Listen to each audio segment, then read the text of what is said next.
Chargers, AM 590. W, Omaha. I'm Christine Lisi. The Chargers waiting for word on center Tyler Biadasz. He's out indefinitely after sustaining damage to his ACL and additional injuries to his left knee during yesterday's joint practice. He'll meet with additional doctors to try and get more clarity. Massive hit for the Texans receiver room. Wideout J.P. Higgins out the entire season with a torn ACL.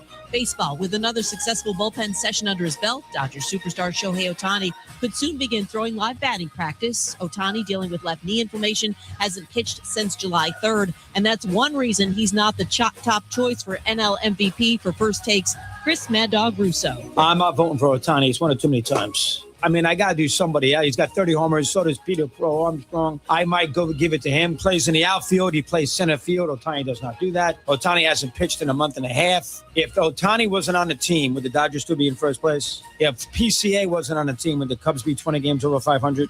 Mad Dog on Unsportsmanlike. Currently, the Cubs' Pete Crow Armstrong, one of the best defensive center fielders in the game, is currently the NL MVP favorite. Hey, it's Evan Cohen. Coming up Thursday, we continue to get you ready for the NFL regular season as we go 2-a-days with the 49ers and Chargers. Will either of those teams finally break through this season? It's on Sportsmanlike, 6 a.m. Eastern, right here on ESPN Radio, ESPN2, and ESPNU.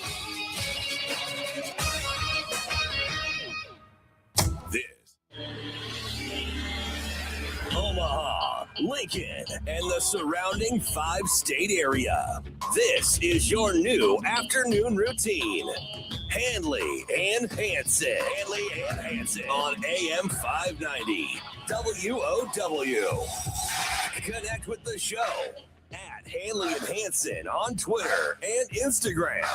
Watch us live on YouTube or call the show at 531-895-0590. Little Ham says it's time to rock and roll. And here we go. Now, live from the AM 590 WOW studio, here's Nick Handley. Well, we're waiting.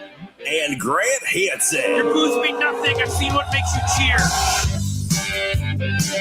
Hippity happity hump day to you. Yeah, it's Handley and Hansen, AM 590. Happen, man. WOW, you just got to know it. Embrace it. Embrace the suck, as they say. As we continue to embrace the suck of just the doldrums of fall camp, as we will get into college football, folks. It is so close. We are so close to week 0. You can taste it. And then before you know it, we're going to be in game week prep, getting ready for all of your Labor Day weekend festivities as well. And of course, you can hear all of those Husker games right here on your home for Husker Sports, AM 590 WOW. Happy you're with us on this Wednesday. I'm Nick Handley. He's Grant Hansen. Justice Rohde is our producer. And come on, Omadome. We need you right now. A lot of gnarly weather moving kind of it in dropped and around the area, but maybe it'll go below us. The temperature dropped like a rock. I mean, it's only been a few times I've ever totally noticed that, where it's like, oh, it's like 10 degrees colder. Or you feel like a cold wind blow at you when it's normally been hot and muggy. It's like, oh, it's gonna rain. It's gonna be fun. Oh, I ran into Justice in the bathroom earlier. Don't worry, this story's not going in any odd direction. But Justice brought up the most Midwest thing that you do on a day like this. And Justice, what was that? We need the rain, Nick. Boy, yeah. We need the rain. Oh, these crops are sure going to love this drink, aren't they? No, this has been. But haven't we? I'm curious because I know my yard is one thing. I don't have crops in my yard, but I know my yard has had more than its share of moisture and precipitation over the last week or so. But are we making up for the dry conditions? This is the wettest August I think I can remember. I was talking about that or my dad was bringing that up. Can we get a drought update out there? Anybody? I don't know. And so I'm looking 531-895-0590. I'm looking right now for any up-to-date information on how much rain we've got this month compared to average. But it feels like it's just been raining this whole month. So what's the color? So strange. You know when they do all the color codes across the country? What would be the most dry color? Is that brown? Or is it yellow? Probably. So if I'm not a meteorologist. Have we elevated from yellow to orange? Maybe? Or I know we're not at blue. Blue would just be you're completely saturated and you're good for a while. But as far as drought conditions, have we elevated up a color that we're a little bit more moist? I'm just asking. It's a fantastic question. I I don't have the answer. Pulling up the current Nebraska drought map for you guys. And I want to know colors here, Justice. I need to know colors. So I'm a child. Right now, Omaha is in the yellow, which is abnormally dry.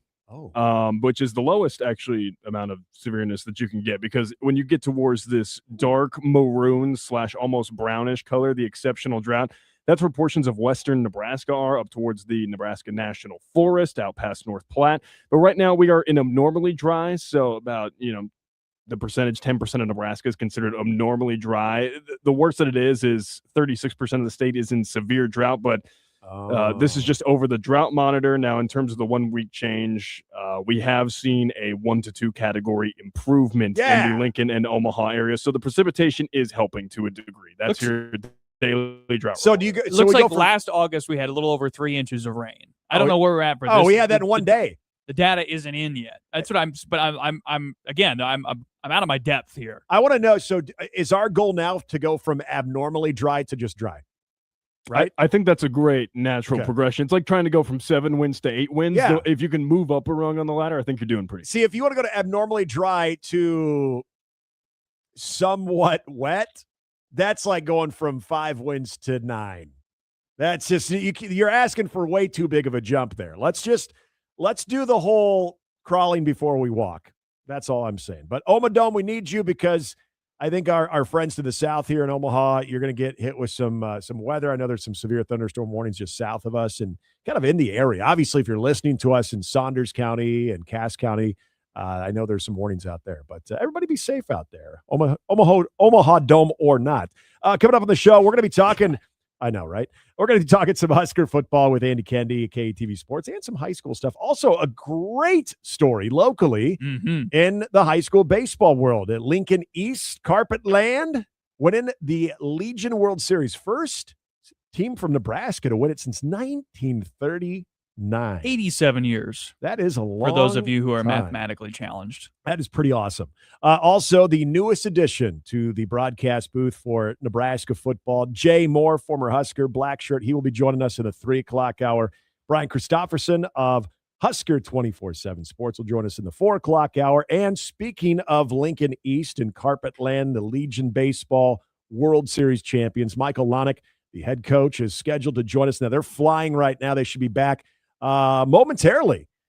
What an awesome flight that has to be right now, too. Except for the part about the storms. I know. I hope the storms. I hope they're okay. But I mean, don't you get? If they're flying in Omaha, they should be good. Yeah, they should be fine. But if you're coming back, I've been not from a Legion World Series, but from like a regional coming up short. And, you're celebrating the season like, oh, it was a great season. But knowing that you did the damn thing, like you won the whole thing. Like I don't know if you got the guy that who was. Why am I totally blanking on the Cleveland Cavalier who just decided to remain shirtless during the time that they touched down? Why do I want to say J.R. Smith? That sounds like J.R. Smith. It was J.R. Smith, right? Okay. Because then he ended up trying to go play college golf. My second guess was Amon Shumpert. Yeah, it was J.R. Smith. Yeah, J.R. Smith was like shirtless, holding up the trophy. Like, how are Lincoln East just celebrating this plane ride? Because I'm it's assuming a commercial flight. Though. Exactly, it's a commercial flight. I hope everybody's kept their shirt on. I hope everybody in that flight understands that they are amongst champions. Are we doing high knees on the plane? No, that's the thing where the flight. Are you doing what? Are we doing high knees on the plane? No. No, the work's already done. Russell Wilson style? The work's already been done. God. That's definitely an event, guys, start playing long toss. That's an event where there's no off season, only preseason. Where the flight attendant definitely knows. Like the flight attendant is saying something when they take off and land about and congratulations to like you're getting shout out from the flight attendant. That's for sure happening. Hopefully the coaches are able to have a bevy of choice on the house. I don't know if they're Southwest or not, but it's on the good folks of Southwest. All the guys are getting complimentary drinks around the clock. Obviously non-alcoholic drinks, but I'm just saying. Of course. You gotta travel like champions when you're champions. And so they're making their way back, but we are looking forward to talking to the head coach, Michael Lonick, in the 5 o'clock hour. And again, if you want to weigh in on the conversation at all, if you have your drought theories or anything, 531-895-0590. You can also email all three of us if you want to. I'm Nick at 590WOW.com, Grant at 590WOW.com, and Justice at 590WOW.com. We are going to be talking more Husker football in the 4 o'clock hour. Our tokens of confidence, like we did yesterday. Thank you, Brandon Vogel. That we are going to do the defensive side today. We did offense yesterday. Defense will be today. But that's where we're going to lead off today as well with the defensive line. So Corey Brown spoke as well as Jeep Wade and Brett Maher. We didn't get to a lot of the Corey Brown sound bites yesterday. But this is a guy, Justice had noticed something too that we'll get into a little bit more in the 4 o'clock hour, just the overall tone of Corey Brown. But he talked a couple of things about what he's looking for philosophically out of this defense. And remember when I got really excited about attack mode yesterday? Yeah, attack mode. This was a Corey Brown quote. We're going to play that for you right here. Fast and physical, same things along those lines.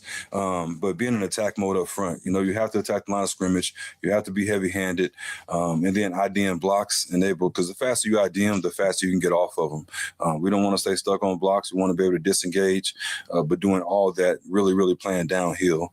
And I know you talk about our motto from the defense: the simple, fast, and violent is right along those lines. But the faster you can ID blocks, the faster you can destroy them and get off of them and make plays on the ball.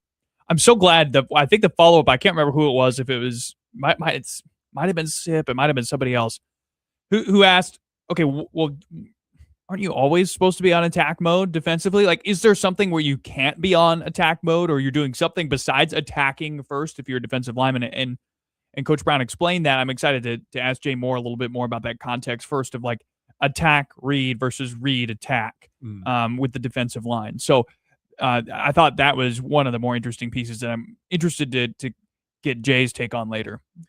I think there's also a lot of interest when it comes to how disruptive this group overall can be. And now some of this comes with experience and guys that have just been in the trenches, have played in these battles, especially in the Big Ten, like you would see from a Cam Lenhart or a Riley Van Poppel.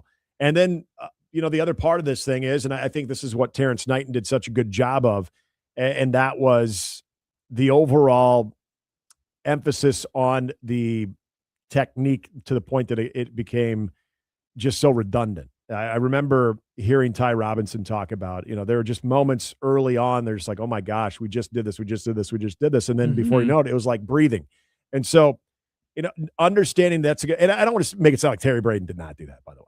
There is one thing he didn't do I want to hit on in a second. Okay. But I do want to get into, I believe it was Gary Sharp, give credit's due, on who asked the question, because I think it's a very good question when it comes to Riley Van Poppel, because you and I have talked about Riley a lot this season about, okay, it wasn't the major jump, or at least the seamless transition from the Nash and Ty era to what we thought we'd see from Cam Lenhart and from Riley Van Poppel. So for Riley Van Poppel to hit that level, that ceiling, or as the question was stated, what does improvement and success look like for Riley Van Poppel? Here is Brown's response to that. I would say finish, man. That's definitely something that he knows. And, you don't get a chance to sometimes tackle live all the time throughout camp. But when you are in like a third tackle situation for a defensive lineman, it's really the next best thing. You have to take that extra step to be in good position, to near foot, near shoulder, thud a guy up. You can do it in an individual drill, but putting in a team setting, that'll be the thing that carries over, to a game setting.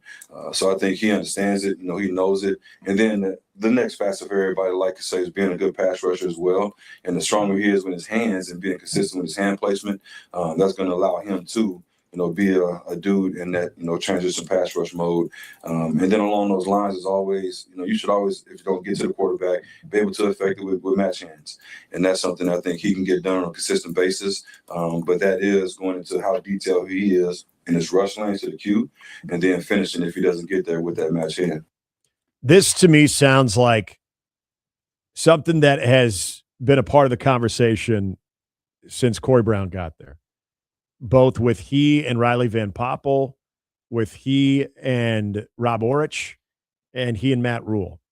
Because we know a big part of what Nebraska wants to do this season, from a success standpoint, starts with how they set the tone up front defensively. Riley Van Poppel has to be that guy. And when he answered it, and maybe Corey Brown is just this on point with everybody. And that's also a good sign, because that just shows you how in tune he is to each one of the members on that defensive line. Mm-hmm. But the way that he answered that made me believe that, yeah, this is an ongoing conversation of he's right there. Riley Van Poppel's right there. It's just, and I know it sounds very simplistic about just finishing, but then he gave you specific examples of what he means by that. You get the feeling that he's on the cusp. Riley Van Poppel's on the cusp. And I think Corey Brown, at least to me, verbalized it right there. The thing is, those two guys have been on the cusp since they got here. So it's interesting. It made me think of something that, CBS Sports put out an article for the NFL yesterday or the day before that was basically saying, look, hot seats aren't just for head coaches. They're for players too. And it was a list of guys in the NFL that were under pressure. If I had to pick two guys on this defense for Nebraska who are under the most pressure this year to produce, it's probably Riley Van Poppel and Cameron Lenhart. And those two guys, look at Lenhart. His first year, he had 3 sacks his first season. That was the most sacks he's produced for Nebraska in his career in a single season. And you thought at that point he was just scratching the surface. Well, he hasn't. We haven't seen him take over. We haven't seen him go beyond being at the cusp of something greater. Sort of the same thing for Riley Van Poppel. Now, unfair expectations placed on him, I think, a year ago to essentially be Nash Hutmaker. And that was never going to be the case. It just to make you forget about Nash. Size-wise, I don't think it was going to be the case. But you still have that untapped potential that's clearly there. I mean, you think back to 2023 where he makes the play against Illinois that essentially helps win that game and helps set the tone for that game. Like, you've been missing that piece. We want more. We want to see more than that. Those two guys somebody has to deliver that. Back to Terry Braden for a second. It is interesting when you hear Whittington talk and people talk about Whittington, how he has a first move and then a second move and then a third move and then a fourth move and then he keeps coming and coming and coming and coming. I thought about Terry Braden a little bit last year, who was coaching Nebraska's defensive line, whose point of emphasis was 2. You have 2 moves. You have your move you use all the time as a rusher, and you have 1 counter, and that's it. And so, that is a philosophical, I think, change here as well when it comes to coaching. Now, again, Coach Brown is interior defensive lineman. We'll hear more from Roy Manning later when it comes to the edges. But that was another thing that sort of jumped out to me from the player conversation from yesterday. Yeah, and I think, again, as it pertains to Riley Van Poppel, I think there was a true belief that he was going to, with the more reps, and you're going to see maybe that experience and just his overall wherewithal, presence, anything, get better and better as the season progressed. And he almost kind of hit that wall a little bit. And I don't want to put it all on him, but I just feel like now having some reinforcements around you as well, maybe a different philosophical teaching of how it's going to look. I'm really curious because I loved that answer because he was so in sync to what you would think would be the case right now for Riley Van Poppel. Again, we'll see what it means in games starting on September 5th. When we return, we're going to be talking to Andy Kendi of KETV, get his thoughts from yesterday's media availability, also his thoughts on some high school sports as well. Okay, right after the break, it's Handley and Hansen. Glad you're with us here on AM 590 WOW. Behind every successful move is someone who's listening, guiding, and looking out for the details. That's the advantage of working with the Nebraska Eastern Real Estate team with Better Homes and Garden Real Estate, Don Peterson and Associates. Blair Horner, Steve Stager, and James Liepert are ready to provide you with trusted advice, exceptional service, and a shared commitment to helping you make your next move with confidence. Connect with us today at donpeterson.com or call us at 402-936-6140. Hi, I'm Ryan Kaiser, founder of Kaiser Wealth Management. At Kaiser Wealth Management, we work one-on-one with clients to help create personalized financial strategies designed around their unique goals and priorities. Backed by nearly 3 decades of industry experience, I'm committed to provide thoughtful guidance and personalized attention every step of the way. Learn more about planning for the retirement you've worked so hard to achieve. Contact us today at kaiserwealth.com. We're in Omaha. Securities offered through LPL Financial, member FINRA SIPC. Rich Eisen. Jason McCourty here. Kyler or J.J. McCarthy in Minnesota? You got to give Kyler a shot. Do you really, Jason? Do you really have to give Kyler a shot? Did you see the quarterback play last year? Oh, 9 was banged up, Jason. 9 was banged up. See, you got to do a little bit more for us to just refer to you as 9. And Buffalo, they refer to their quarterback as 17. I'm okay with that. Rich Eisen. Every weekday, 11 to 2 on AM 590 WOW. When a neighbor is struggling, a simple act of kindness can make all the difference. The Society of St. Vincent de Paul Omaha provides food, hope, and financial assistance. Their food pantry alone serves more than 36,000 visitors annually, and your support helps keep those shelves stocked. Please consider donating non-perishable food to the Society's food pantry at 21st and Leavenworth Street on weekday mornings. Learn more about how the Society of St. Vincent de Paul Omaha serves our community at ssvpomaha.org. Hey friends, step up to the tea at Bushwood Lounge, Omaha's home for handcraft cocktails done right. From the perfect old-fashioned to creative signatures, every drink is made fresh. And here's the sweetest lie on the course. Happy hour runs 2 to 7 every single day with $1 off every drink. That's right, every drink. Bushwood Lounge on the north side of 114th and Dodge in Omaha. Great cocktails, great company, no membership required. Bushwood Lounge, your happy hour headquarters. Welcome back to Handley and Hansen on AM 590 WOW. Going to be talking to Andy Kendi here in just a moment as we connect with him. A lot to get to, not only in the Nebraska football world and the college sports world, but also high school football just around the corner as well. We mentioned big story in the state of Nebraska with Legion Baseball and Lincoln East Carpetland winning the American Legion World Series out in Shelby. Very, very cool there. So we'll be hooking up with Andy. Looks like I believe we got him. Andy Kendi is now joining us from KETV. Kind of a busy, busy week, even though it's the doldrums of fall camp. Look, he is in motion right now. Yeah. In the live. Trying to find a spot. I love it. It's the hustle and bustle of the newsroom. The news never sleeps, and we're seeing it right now as Andy is walking and talking with us.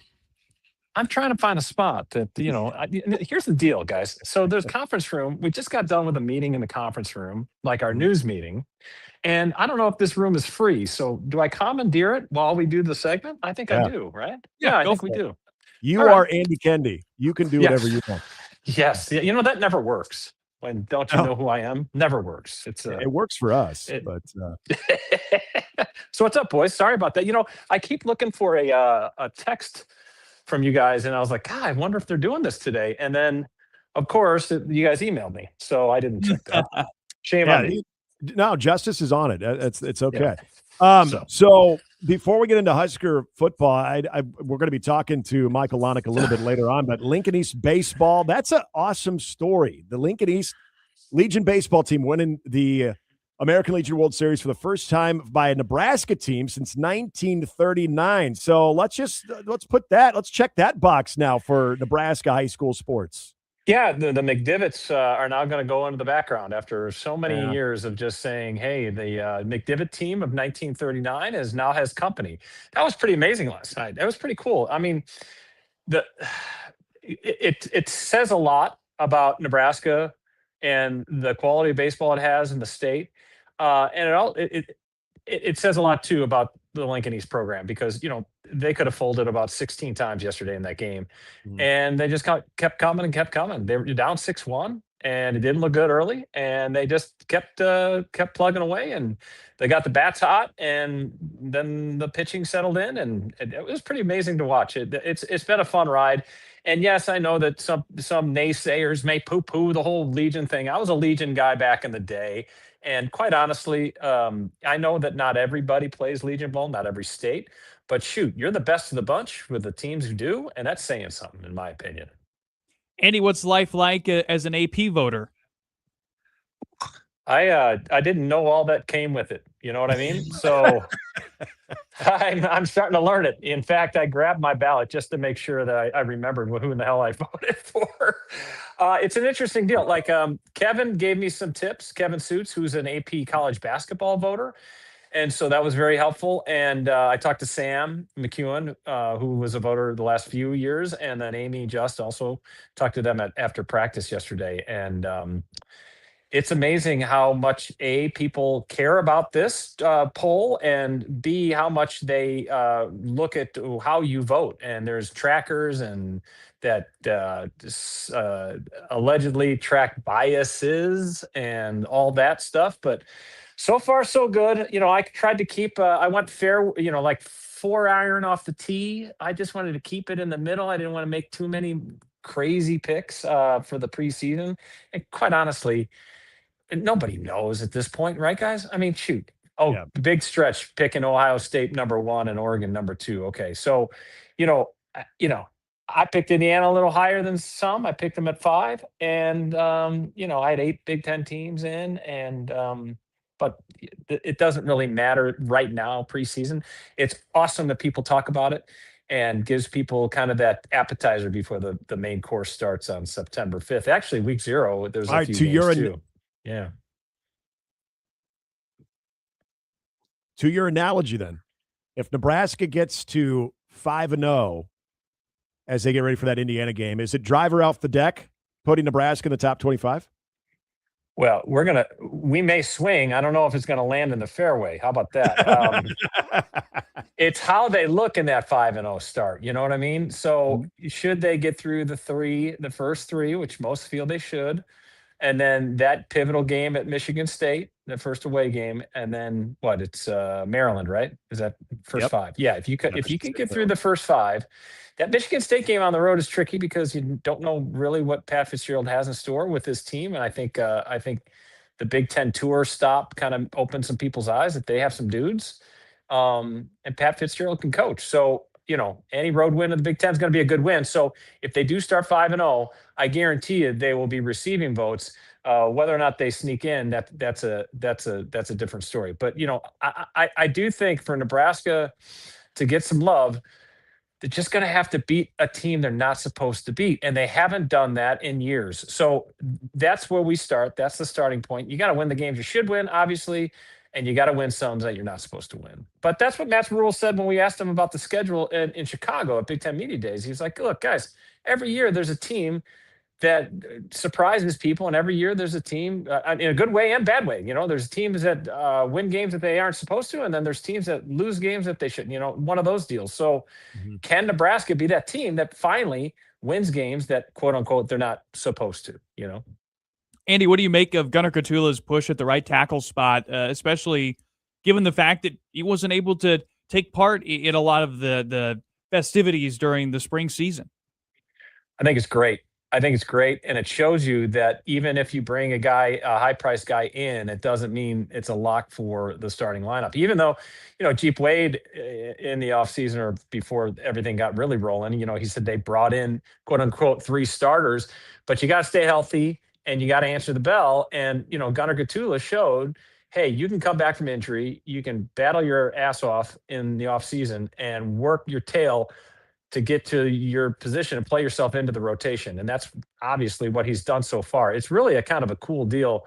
And I love listening to Jeep Wade. The guy's animated. He's a guy that knows his stuff, and he just wants his guys to play aggressive. And I love that about, as a former offensive lineman, I love to hear it. And I want to see more of that, because I think this team, more than any Matt Rule team so far in his tenure, I think they realize that you've got to build up front offensive and defensive lines. And I think they're making the steps to do that. And it's really obvious when you go to practice and you see the limited time that we are able to take a look behind the curtain. They've got some boys up there on both sides of the ball, some big fellas. And that's what you need in the Big Ten. Talking to Andy Kendi of KTV, it's Handley and Hansen, AM 590 WOW. I want to go back to Matt Rule talking on Saturday, and it's been the same as far as very businesslike. He's been very to the point on all the questions that he's been asked. I think all of us get that it's a lot more of a less talk philosophy and want to show it more on the field. I brought this up to the guys on Monday. He really stayed in that mode, even when it came to the alternate uniform, the blackout game. And I don't know. I felt like that was one of those areas where we could have all, been all right with him maybe letting into it a little bit, or I don't know. He almost seemed to really downplay and kind of dismiss it. Did you catch that at all on Saturday? I did. I just think that the uniform discussion is so polarizing. If you're young and hip, you are into the new look and all that stuff. And if you're kind of an old school guy and a traditionalist, you hate anything that doesn't look like the traditional uniform. God forbid they move the patch off the front of the jersey to open up some real estate for some NIL money, for an advertiser, which still hasn't come through yet. So, I think he. I don't want to speak for him, but my take on that was, gee, he doesn't want to say anything that's too outlandish. Hey, I'm the coach. I don't design the uniforms. Obviously, the kids love it, and the recruits love it. And that's really what it's all about. It's a player's game, and they're gonna, does it mean that they're gonna, win by 3 touchdowns? No, but maybe it's one of those Billy Crystal things back in the day. I'll date myself when he says to look good, or to play good, you got to feel good, and you got to look good, and you look marvelous. And as long as the guys feel good about themselves, and I don't care what they could wear, tutus for all Husker fans care if they just need to win games, right? Andy, where do you land? Are you young and hip, or are you curmudgeonly traditionalist? I'm a traditionalist, but you know what? For one game, for one game, sure. And it's kind of a cool thing. What I will say, it's the college game. It's tough to plan something like this because there's no guarantee it's going to be a night game. Now you hope it's going to be a night game, but I just don't want to see the blackout on a 2:30 start. It will be fine. It will be fine if that is the case. But it's so much cooler, as we saw last year with the USC and every fan buying in for the blackout. I mean, that was one of those things where I was like, is this thing going to work? Or did everybody get the message? And then you show up that night and you're like, whoa, this is pretty cool, right? This is really neat. So I would hope that they got some assurances that they'd be in the short list for the night slot, wherever that may be. But the last thing you'd want is a blackout at 11 a.m. Well, I think sunset's 6:20. Okay. Supposed to be 6:20, so maybe like the last 5 minutes of the game, it would be darker. Yeah.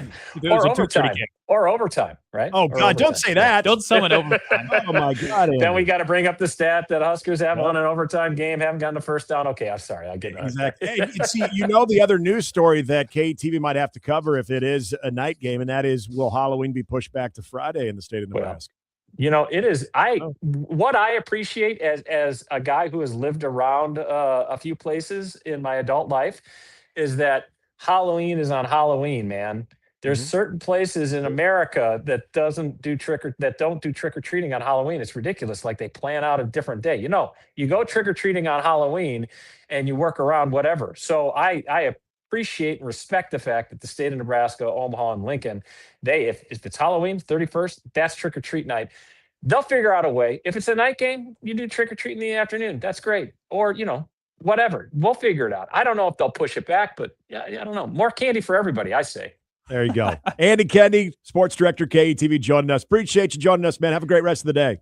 Thanks, fellas. Have a good one. The only time in my entire existence they had to alter Halloween was because we had a massive snowstorm on Halloween when I was younger, and so they pushed it like almost an exact week. It was in November, and PJ Morgan was the mayor, and he declared it on a certain Sunday, and like half of the neighborhood even participated. More I candy. did go out, though. Andy Kendi. More candy He's for a man everybody. of the people. Yeah, he's a man of the people. I like it. Good stuff there, Andy Kendi. Coming up, a little bit more on the Lincoln East Carpetland win, especially as it pertains to the state of baseball in Nebraska, which I think is so underrated, and I will continue to bang that drum, and we have more example of that. But coming up next, we see brawls in training camps, but there was a special one that took place yesterday between the Cowboys and the Saints, and some great takeaways. We'll do so after the break. It's AM 590 WOW. Having trouble sleeping? Stop by 42 Degrees and discover why so many people turn to 42 Degrees for solutions that help them rest, relax, and wake up feeling refreshed. Visit the brand new location at 180th and Q, or stop by any of the 10 convenient 42 Degrees locations serving Omaha and Lincoln. Grand opening savings are happening now, making it the perfect time to stop in. Learn more at 42degrees.com. That's 42degrees.com. 42 Degrees. Still by your mom's house. Hey guys, it's Handley. I want to tell you all about my experience with the Men's Health Clinic located 156th in Dodge, right in Pepperwood Village. Look, from the initial consultation to going over my blood work, which was extremely easy, just like you would during a physical, everything was explained to me in a way that I could actually understand. Then we talked about different treatments and products that could potentially benefit me and my goals. Not some universal approach, but what was going to work for me and only me. I got a pre-arthritic knee. I've talked to you guys about that. And so there is a Wolverine peptide stack that helps reduce that type of achiness when it comes to anybody experiencing some of those joint pains. This was perfect for me. Music to my ears. And only 2 weeks in, notice a lot less pain. Yes, it actually works. But honestly, the biggest thing for me was there was zero pressure. They didn't tell me that I needed a bunch of treatments. They looked at my results, listened to what I wanted to accomplish, and helped me understand what might or might not make sense for me. That's why I love my experience with the Men's Health Clinic, and I know you will too. You might need testosterone optimization. Maybe it's GLP-1 weight loss that you're looking for, maybe the peptides like I'm doing, or you might not need any treatment at all, but you won't know until you take that first step. So do that. Go to the Men's Health Clinic at 156th and Dodge. Talk with Eric and his fantastic crew there, or get yourself more information and get an appointment by going to themenshealthclinic.com. We may not be the biggest dealership around, but we strive to be the best. And Fremont agrees. We've been honored with 9 Best of Fremont awards, including Best Place to Work, New Car Dealer, Pre-Owned Car Dealer, Locally Owned Business, Tire Store, Auto Repair, Glass Repair, Body Shop, and Best Oil Change. See why so many drivers choose Deers Ford Lincoln. Visit us today at DeersFord.com, Fremont's best award-winning dealership. Have you been to Deers Ford lately?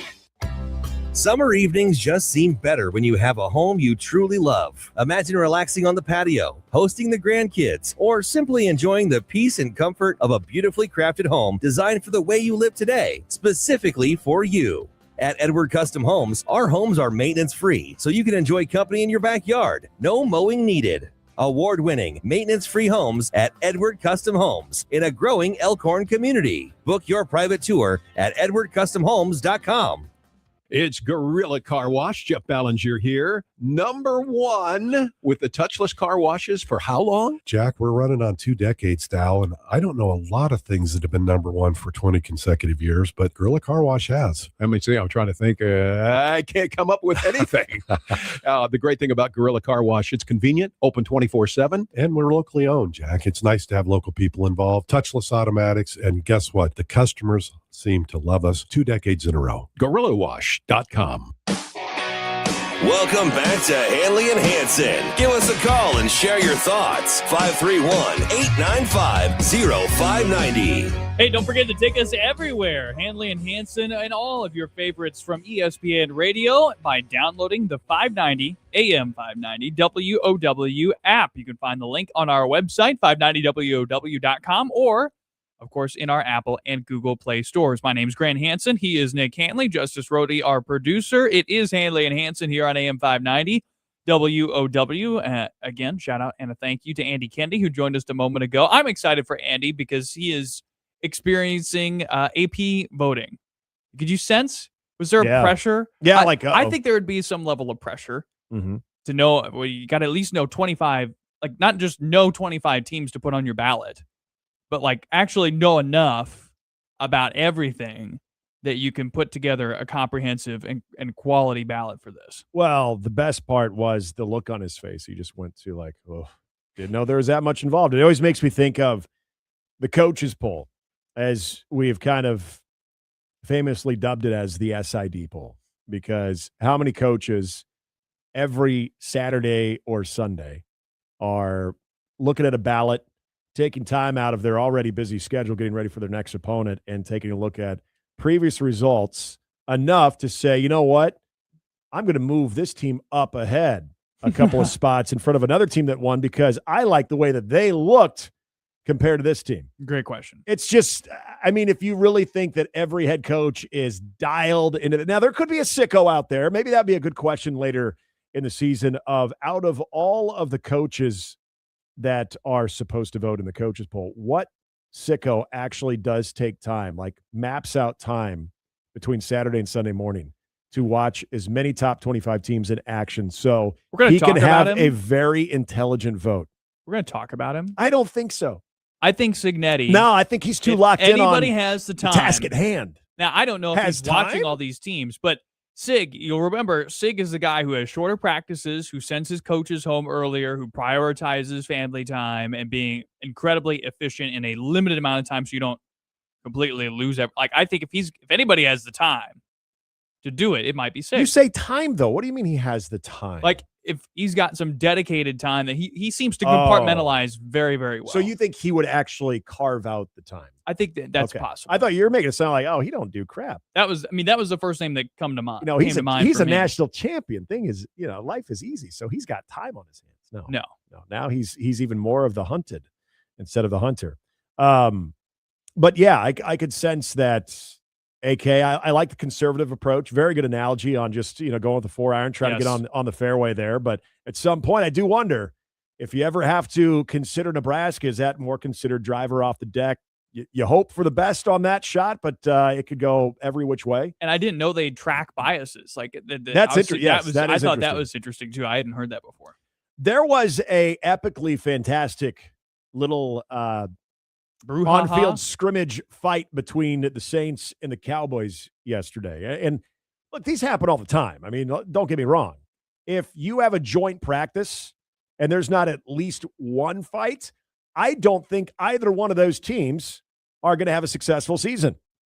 Seriously. Like we talk about the doldrums of fall right now. Can you imagine how many college football teams would love to have a joint practice just to take it out on another jersey right now? That's definitely on the table. I don't really care about this. Like, it's become so commonplace. To me, like, this is sort of just a benchmark of the lead into football season and the lead into the NFL season. Like, this August is defined by the occasional outstanding preseason performance, unfortunate injuries that occur in preseason games or in practice, and it never really seems to have much rhyme or reason. Mm-hmm. It's just going to come for whoever it comes for, and sometimes it'll be knee injuries, sometimes it'll be a deal like with Breece Hall, where it's like, well, I mean, he might miss a few weeks. We'll see what happens for him with the Jets. Then the third piece is these camp joint practice fights. Hmm. I mean, this is just something that happens. Earlier today on ESPN, Louis Riddick was really It's football. It's football.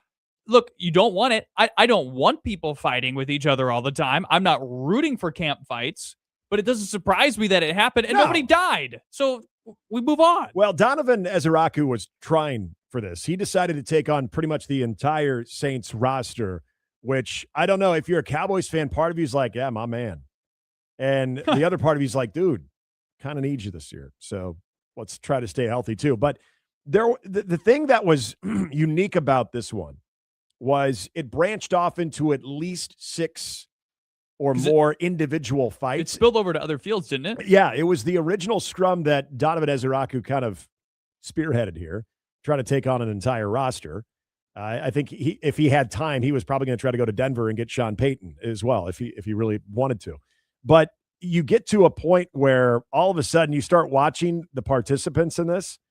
Maybe the best thing that I haven't seen anybody bring up about this entire fight is you see one of the off field skirmishes take place, and you see a couple of red jerseys. They happen to be 2 Saint quarterbacks. One's Spencer Rattler, the other's Tyler Shugg. Tyler Shugg has got, I'm pretty sure, it's hard to tell because it's far in the corner of this image that he has, I think, a Cowboys helmet. And as people are throwing haymakers and everyone is going all over the place, he's holding it like he's trying to give it to somebody. Anybody who wants it. Here, dude, I got your, no, don't touch me, but I got someone's helmet. Just someone take this right now. And then you got Spencer Rattler just kind of following this dude around. He's just like, hey, man, us quarterbacks got to stick together. Like, that's sometimes the funniest things about these. It's not necessarily who's involved, but that outer layer that is trying to stay protected, but also look like they got their teammates back. Seeing Shug with the helmet and looking like he was a kid with something that he knew didn't belong to him, and he was just trying to get it back to its rightful owner while all of this chaos is ensuing, was actually very, very comical. Well, and so you're forgetting the layer of this that makes this fight different than many of the other ones that have occurred previously, and that was Caitlin Carson, who kicked this whole thing off for the Cowboys by punching Saints tight end Brock Rechsteiner. How about them Cowboys? Mr. Rechsteiner. Yeah. Jimmy would have been proud. Mr. Rechsteiner is the son of WWE Hall of Famer Scott Steiner. And he is the guy who's seen in the video essentially body slamming or suplexing a Cowboys player to the turf. So, I mean, that was one thing, at least, that was different about some of these other ones. Yeah. I mean, again, when you start having all of these little small individual fights off of the big one, you start to see different styles. You start to see who's maybe a southpaw when it comes to fighting. You get to see certain finishing moves, which is great. And then you get to see, again, the goodwill nature of some of the red jerseyed quarterbacks in Tyler Shug of just trying to get the helmet back to its rightful owner. I mean, he had a helmet in his hand. He could have used it as a weapon, Grant. He didn't want to do that. He didn't Myles Garrett the situation. Yes, he just wanted to hand it to the person that needed that helmet. Maybe that person's head was getting hit. Tyler Shug just wanted to make sure that guy had his protective gear. The other thing, too, is always fun to watch is, like, which of these guys actually make the rosters at the end, especially if you're one of the guys that's I would hate to be one of the guys found to be instigating these fights. Because I feel like that, depending on who you're working with, might be something when it comes down to cut time, 53-man roster time, I might be feeling a little bit nervous if I was responsible for this fight earlier in camp. Let me be the contrarian here then. Say you're a head coach and your team, your overall MO, and I think we could say this about the Cowboys. Severe wouldn't want me to say this about the Saints, but you're in that mode. You're in camp mode. And maybe things are a little sluggish. Maybe you've been trying to light a fire under your team's ass. All of a sudden, one of your own players takes it upon himself to light said fire, and it creates that type of energy and passion. Do you look at that guy and say, that's the type of dude we want to go to war with on Sundays as opposed to, this guy's a trouble? No, because you have to keep your composure. Yeah, you can keep your composure on a Sunday, but you have to find a way to keep your composure. Now you're in the middle of training camp. Like, you look at these guys, the quotes from Schottenheimer and God, why I can't remember the Saints coach name. Also used to be the OC for the Cowboys, Kellen Moore. Yeah. Both these guys, the lefty, didn't seem like they were completely enthused by the whole situation. Well, you can't go all in on it, but no is the answer. In between your ears, you might be like, I agree. You showed me something, I'm not son. clutching my pearls a la Louis Riddick. I think keep your composure. You don't want it to happen. It happens sometimes. It's nothing crazy to be worked up about. And if we're looking for early nominees for Walter Payton Man of the Year Award, Tyler Shug, just telling you. All right, we're going to come back, tell you why Nebraska baseball and the high school product needs to be taken more serious. And we had another great example of that yesterday. When we return, it's Handling Hansen, AM 590 WOW.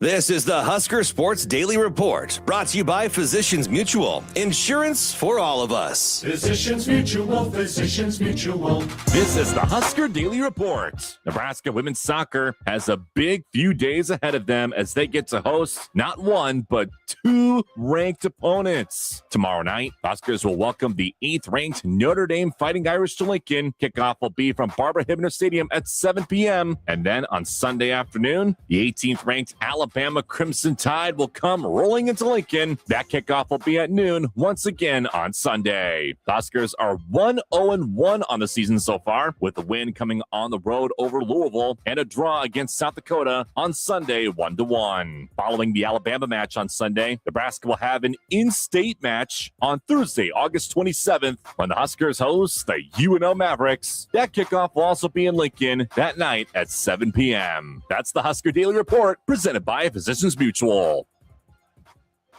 Born and raised right here, Physicians Mutual understands Nebraska values because we live them every day. For 125 years, we've kept our promise to be there when customers like you need it most. When you choose Physicians Mutual, you can rest easy knowing we will help protect what matters most to you with insurance for health, life, and retirement. Built on trust, focused on your future. Visit physiciansmutual.com. Physicians Mutual, Physicians Mutual. When downtime isn't an option, don't get your feathers ruffled. Call RNC Livestock Services in Fremont, providing reliable, professional support for producers with expert maintenance and repairs for chicken, hog, and dairy farms. RNC Livestock Services is dedicated to helping farmers protect their investments and ready to wrangle all your livestock equipment parts and service needs. RNC Livestock keeps your operation moving. Find them online at rnclivestockservices.com or call 402-704-2770. In the Midwest, we experience all four seasons, sometimes before lunch. 1 minute it's sunny, and the next you're searching for your flashlight. Skip the panic and enter the Generac Power Play giveaway from AM 590 WOW and generators for sale. Just visit 590WOW.com and tell us what you want to protect when the power goes out, and you'll be automatically entered to win a professionally installed Generac whole house generator worth nearly $15,000. But don't wait. Register at 590WOW.com. Summer is so much more than just nice weather. It means taking out the boat or the golf cart or the Harley out of the garage. But when it's been a few months since those have started up, and they won't, that's where Action Batteries comes in. At Action Batteries, it all starts with us. Whether it's your car battery or your lawn and garden battery, we've been doing it all since 1982. So you can focus on having some fun this summer. Action Batteries Unlimited offers free installation of batteries in most vehicles. Find us at 79th and J Street or online at actionbatteries.com. In August, fun takes flight at Blackbird Bend Casino. Win your share of more than $30,000 in our Gold Rush giveaway on Saturday, August 22nd from 1 to 5 p.m. Every 10 minutes, a guest will win $500 and a chance to spin our prize wheel for double that prize. At 5 p.m., one lucky guest will walk away with $10 grand. Get in the drawings by claiming one free entry daily on our kiosks and start earning additional entries now. Great gaming, delicious food, and friendly service are just around the bend at Blackbird Bend Casino near Ottawa, Iowa. Hi, I'm Ryan Kaiser, founder of Kaiser Wealth Management. For nearly 3 decades, Kaiser Wealth Management has been helping navigate important financial decisions with confidence. We take a personal approach and take the time to understand your goals, your concerns, and your vision of the future. Whether you're preparing for retirement or looking to better organize your financial life, discover the difference at Kaiser Wealth Management. Contact us at kaiserwealth.com. We're here in Omaha. Securities offered through LPL Financial, member FINRA SIPC. Here's your updated Metro weather outlook. A blend of clouds and sun this afternoon with a chance for storms. Daytime highs approaching 80. Slight chance for storms. Tonight, lows level off around 65, partly cloudy. Right now, it's 78 degrees. I'm meteorologist Jennifer Wojcicki, and that's your updated Metro weather on AM 590 WOW. Online at 590WOW.com. Welcome back to Handley and Hansen on AM 590 WOW. 531-895-0590, the number to call to be a part of the show today. You can also get at us on Twitter at Hansen, not Hansen for me. That's HANSEN, not HANSON, at Nick Handley, OMA for Nick. Emails available as well, or on our stream chat. You can find us there. On YouTube, just search AM 590 WOW. Also streaming on Twitter and soon Facebook, coming soon. So, Nick, we've got an update on our guest and his attendance. Also coming up later in the show, if you want to chime in on this, we'll tell you what we would change with college football. There's 3 major disruptors in college football over the last 5 years. Which one would we change? We'll each give you our answer at 5 o'clock today. Disruptor. That sounds harsh. Well, it's true. It's very true. The truth is harsh. Remember when I said, oh, how are you enjoying your flights, your victorious championship flight if you're Lincoln East right now? Well, here's how they're enjoying it. They got a delay in Dallas. So They're not. We are going to move up our conversation with head coach Michael Lonick of Carpetland Lincoln East, the American Legion World Series champions The from Rugs. last night, the Rugs. He's going to join us shortly after we talk to Jay Moore. So right at the end of the 3 o'clock hour, roughly an hour from now, he's going to join us from the airport out in Dallas as they are waiting through a delay. So, yes, we feel for you.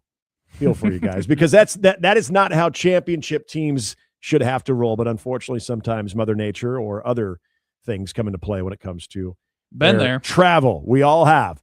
But this is another great example. I do this a lot. I've been on the airwaves for, I don't know, roughly 15 years or so. And I always love to take an opportunity to talk about how truly underrated that I think the product of high school baseball is in the state of Nebraska. And Lincoln East gave me a sterling example and another reminder to everybody who's like, hey, from Nebraska. You know, there's not a lot going on. And I'm glad Andy Kennedy brought up there is still a lot of value when it comes to the Legion baseball product. I grew up playing Legion baseball. I coached Legion baseball as well. I believe in it.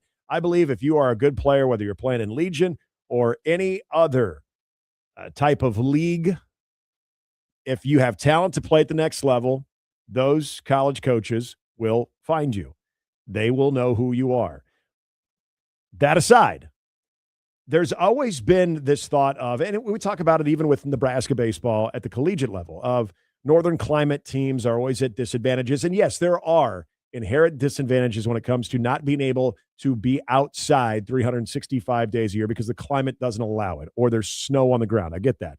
But anymore, with all of the technology that's gone into indoor facilities, and there are some great ones here in Omaha and in the state of Nebraska, that the ability to not only work on your game in the offseason, but to take advantage when the weather is not so pleasant outside, there's just so much more that goes into it than just being outside, being in warm weather. And the development, this is where I applaud so many coaches when it comes to the 12-year-old level up to high school level, some great high school coaches, both old school coaches and even newer ones in high school that do such a fantastic job of developing these young men. But it's been going on for years, and we've seen so many solid Nebraska high school programs go to exactly where Lincoln East did yesterday and come up just short of winning that title. Now, it happened in 1939 with the Omaha Creighton Prep McDevitt's, but I wasn't around for that. But I remember the 1994 Omaha Northwest team. That team, led by Drew Council, was a freaking wagon. They were awesome. I remember Millard South, Greg Geary. They had a tremendous team that made it pretty far. Lincoln East has done it before. Omaha Creighton Prep has been in the Legion World Series. There's probably a couple other teams that I'm missing. But the representation from Nebraska high school teams having to get through those regionals to make the World Series, it's happened a lot. What Lincoln East did yesterday, historical from winning the whole thing. Oh, yeah. But the representation from the state of Nebraska in the American Legion World Series, I think it's overlooked. And I think there's a lot of coaches that recruit this area and recruit the state, even outside of the Midwest, that would back up what I'm saying, that there is some damn good talent. It's not just in one location when it comes to the state of Nebraska. Well, think of the guys that contributed that are Nebraska natives for Nebraska baseball just over the last 5 years. I mean, Max Anderson and is probably chief among them. I mean, Cade Povich, you got to consider as well. Cade Povich, those two guys together are probably the top two. One currently a major leaguer, the other a future major leaguer. But I mean, even last year, Alex Gordon, obviously, Will Jeske for Nebraska, also Lincoln Southeast this past season. A guy who I think has a incredibly strong chance to play at the major league level, and Jay Sean Unger out of Blair. Mm-hmm. I mean, that's another. And there's a rural community out there in Washington County. Okay, so it's Blair's close-ish to Omaha, but again, when you think of, there's been great products out of Grand Island, Kearney, Shea Shanneman, yeah, absolutely, Cole Evans. And then you also, Cash Kalkowski. I mean, you think of some great college baseball players too. But I also look at a guy like went to Omaha, Ron Colley, and Alec Boehm, who's playing for the Phillies. So you look at it in different areas, and I know sometimes they'll try to measure it of like how many of those guys are making it to the pro level and are having flourishing pro careers. And there's examples there, but also how many of these guys are impacting college baseball at a major level. Mm-hmm. And I remember there was a time we saw a lot of guys going to the SEC from the state of Nebraska. Cam Kojal. Yeah, absolutely. So, I mean, Lincoln East, again, you're doing something that I thought, first of all, congratulations is historical, but continuing to remind people how strong the overall high school baseball product is in this state. Great stuff, and we're going to talk to their head coach in about an hour from now. When we return, we're going to get into the college football coaching tiers. The Athletic put it out. Where's Matt Rule? We'll tell you exactly where. After this, it's Handley and Hansen, AM 590, WOW.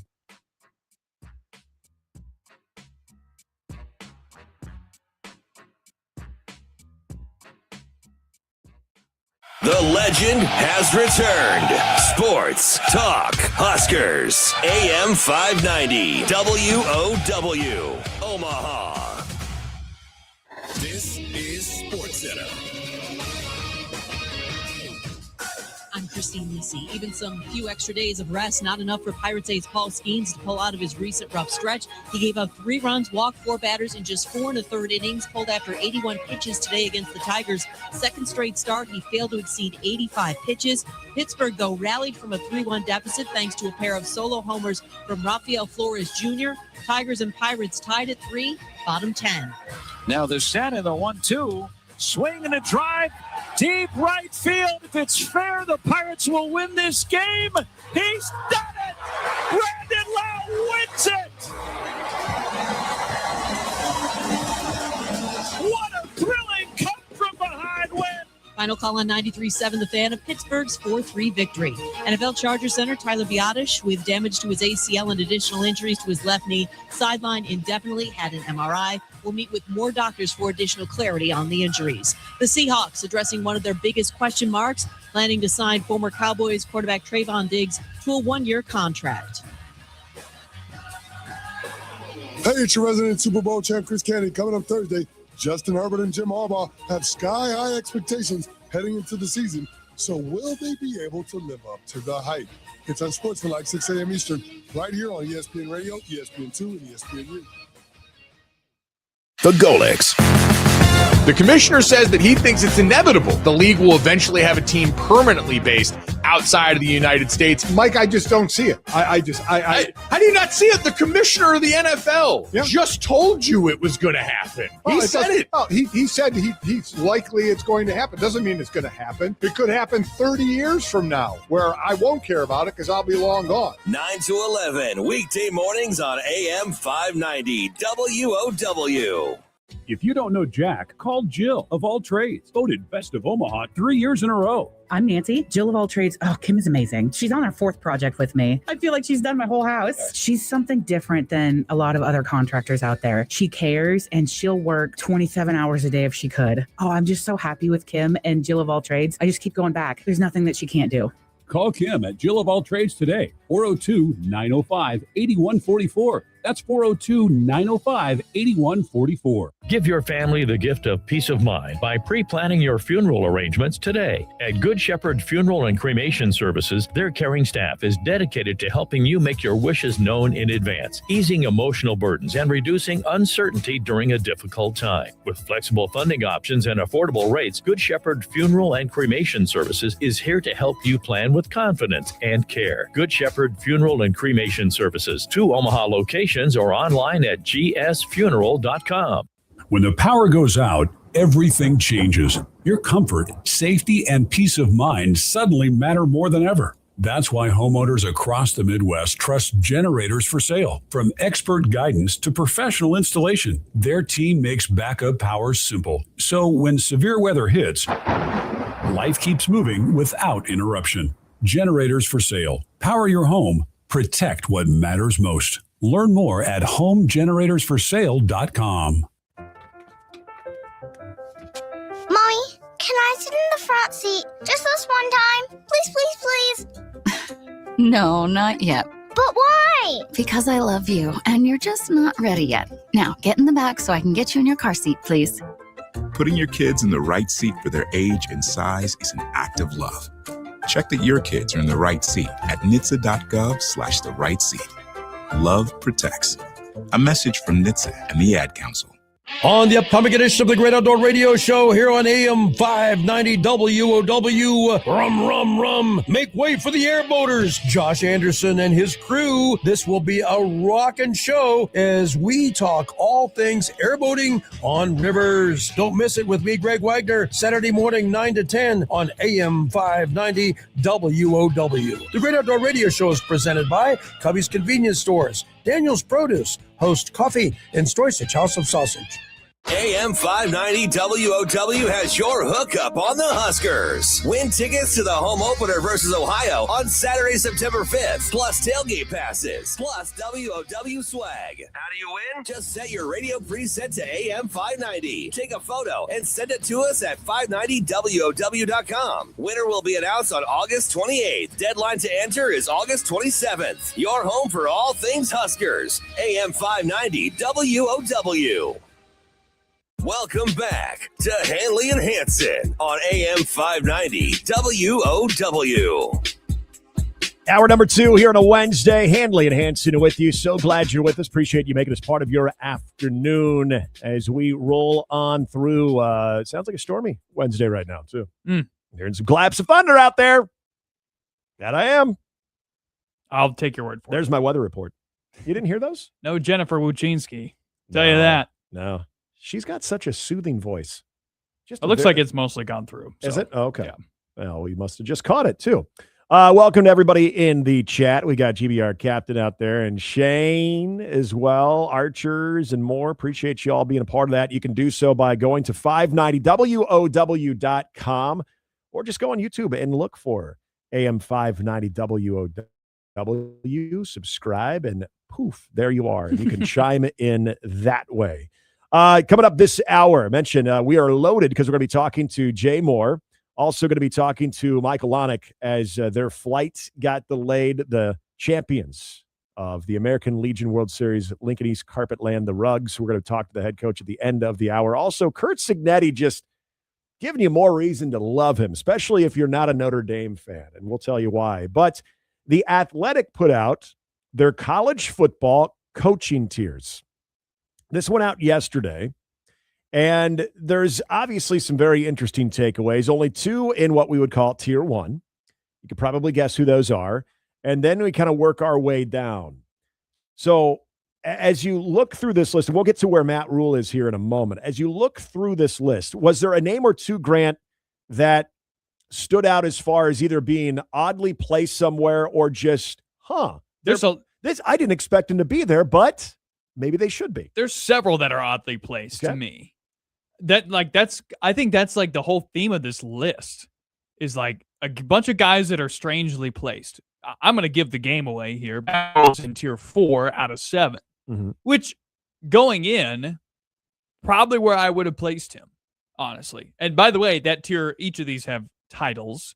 Tier 4 is entitled usually solid.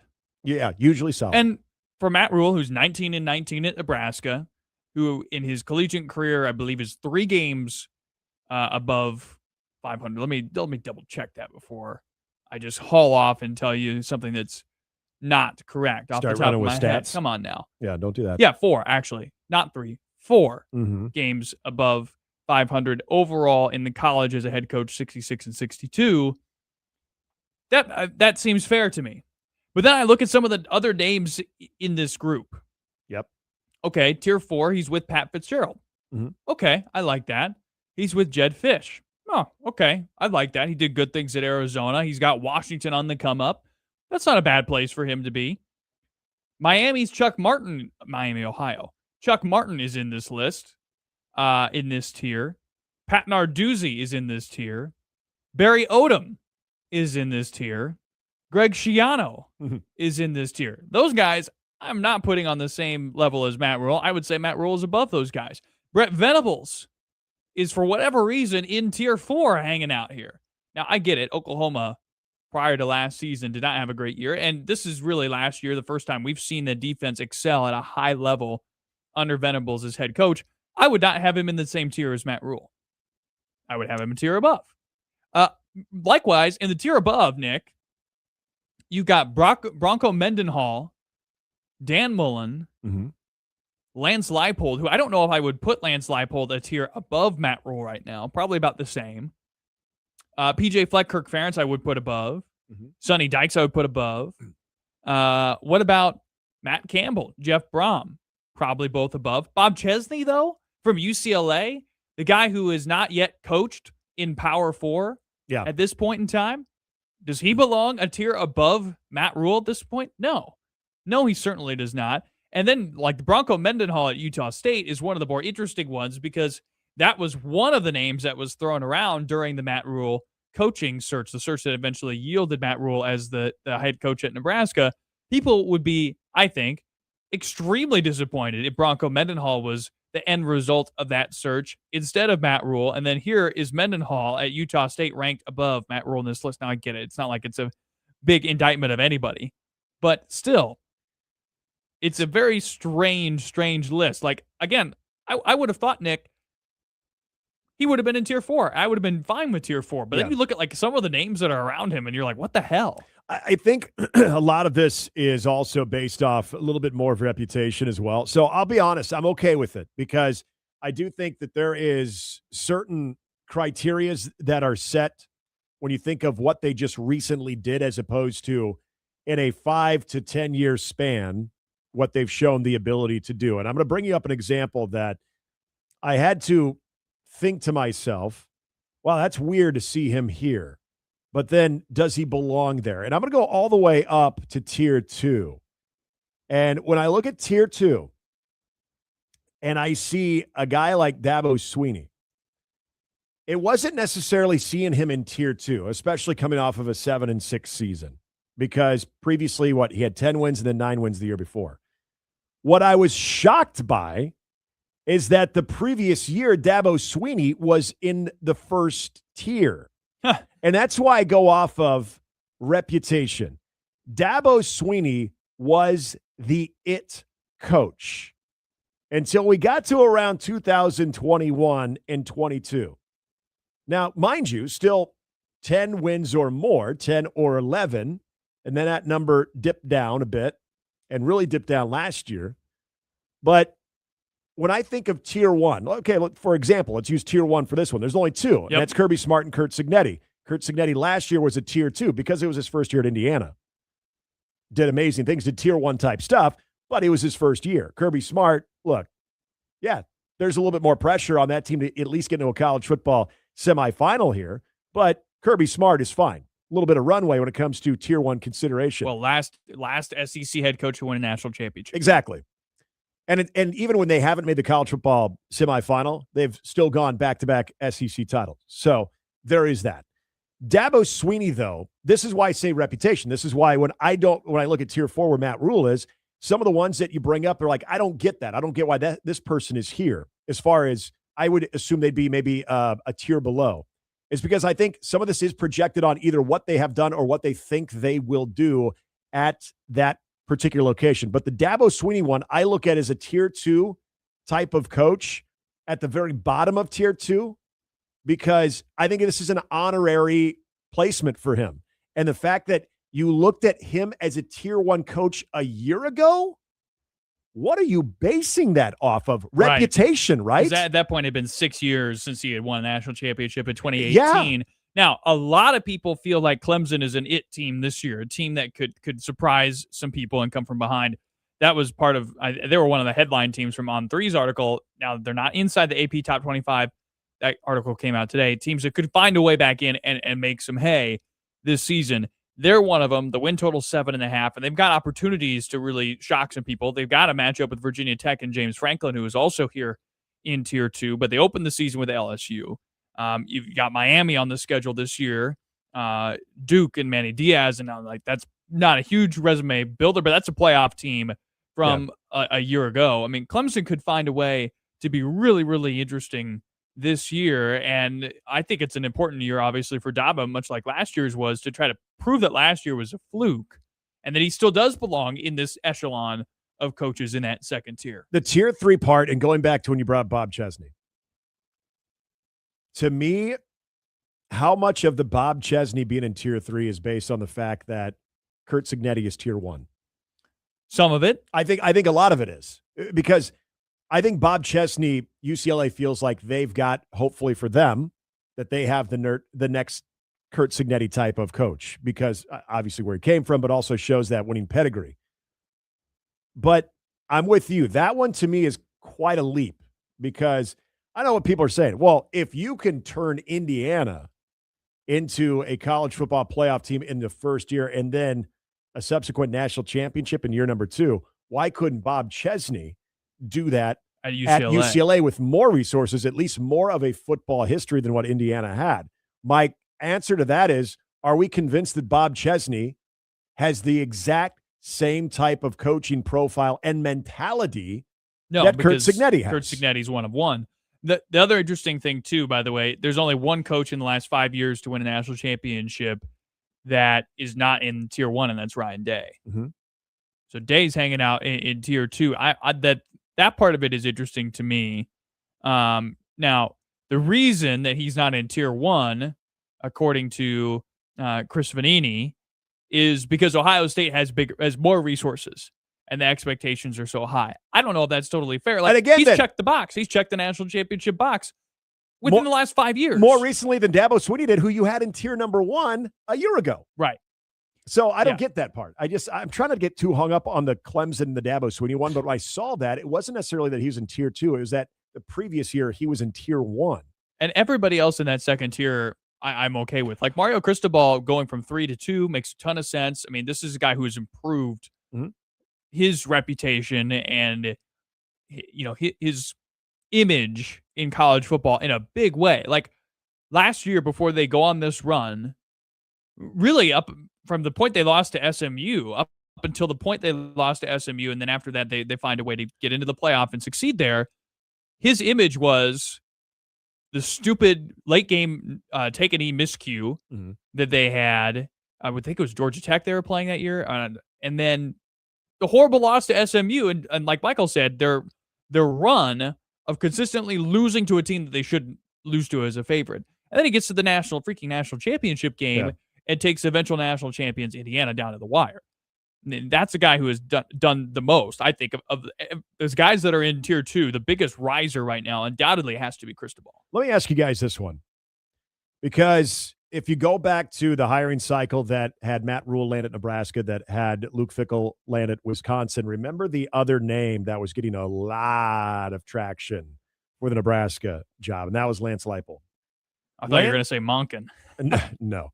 The Lance Leipold Tier 3, but on the fall, is that, in your opinion, fair?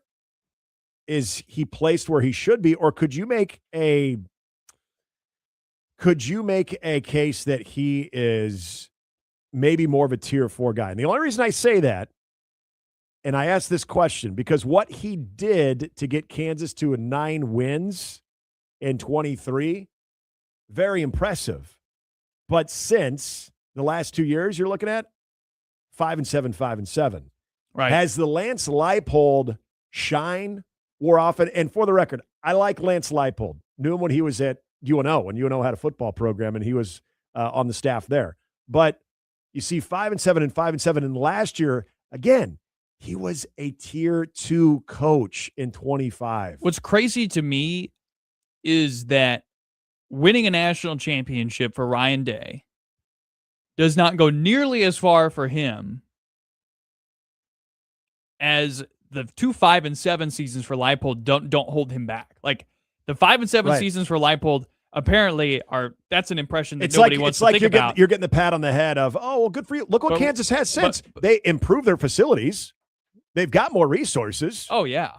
And you're in a little bit more of a wide open Big 12. I'm sorry, but I want to be fair when we're looking at the criteria, because I think the goalposts are moving for a lot of different coaches. I'm glad you bring up the goalposts with me, because I've got a real problem with somebody who's in Tier 3 and somebody who's in Tier 2. You guys want to tell me Steve Sarkisian's career coaching record? I don't have it off the top of my head. Off the top, here it is. It's 94-55. You know what Jeff Brom's career record is? 94-56. He's got one more loss, and he's been at less resource jobs than Steve Sarkisian. Let me read you Steve Sarkisian's CV. Washington, USC first stint, and then Texas.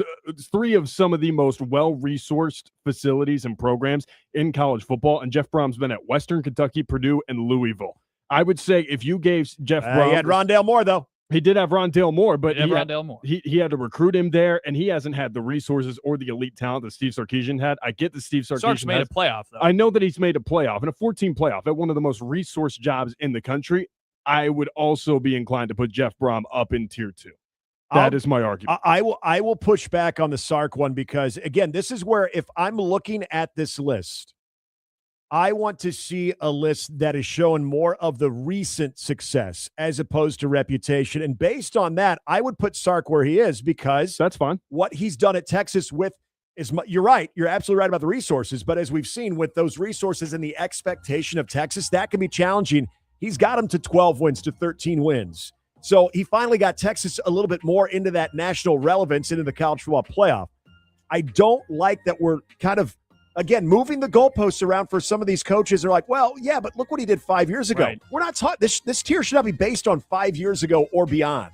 Give me more recent success is all I'm looking Ryan for. Day won the national championship 2 years ago. Right. And that doesn't help him out as much as those 2 5 and 7 seasons that apparently are just forgotten for Lance Leipold. And look at us. This is what I hate about this exercise. I had to defend Texas, and you just had to defend Ryan Day and Ohio State. I hate Ohio State. Thank you, Athletic. You have put my mind in a pretzel.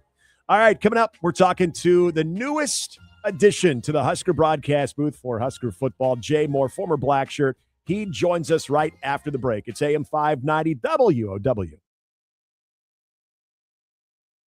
Omaha is a sports town, and if you haven't experienced the Omaha Supernovas, this is the season. General Manager John Cook has assembled a roster built to bring another championship to Omaha, featuring former Husker Merritt Beeson, Creighton's Kiara Reinhardt, and stars from around the volleyball world. Join Nova's Nation for all 13 home matches at CHI Health Center starting this January, and experience the loudest, most electric atmosphere in professional volleyball. Secure your season tickets today at supernovas.com and join the world's #1 professional volleyball fan base.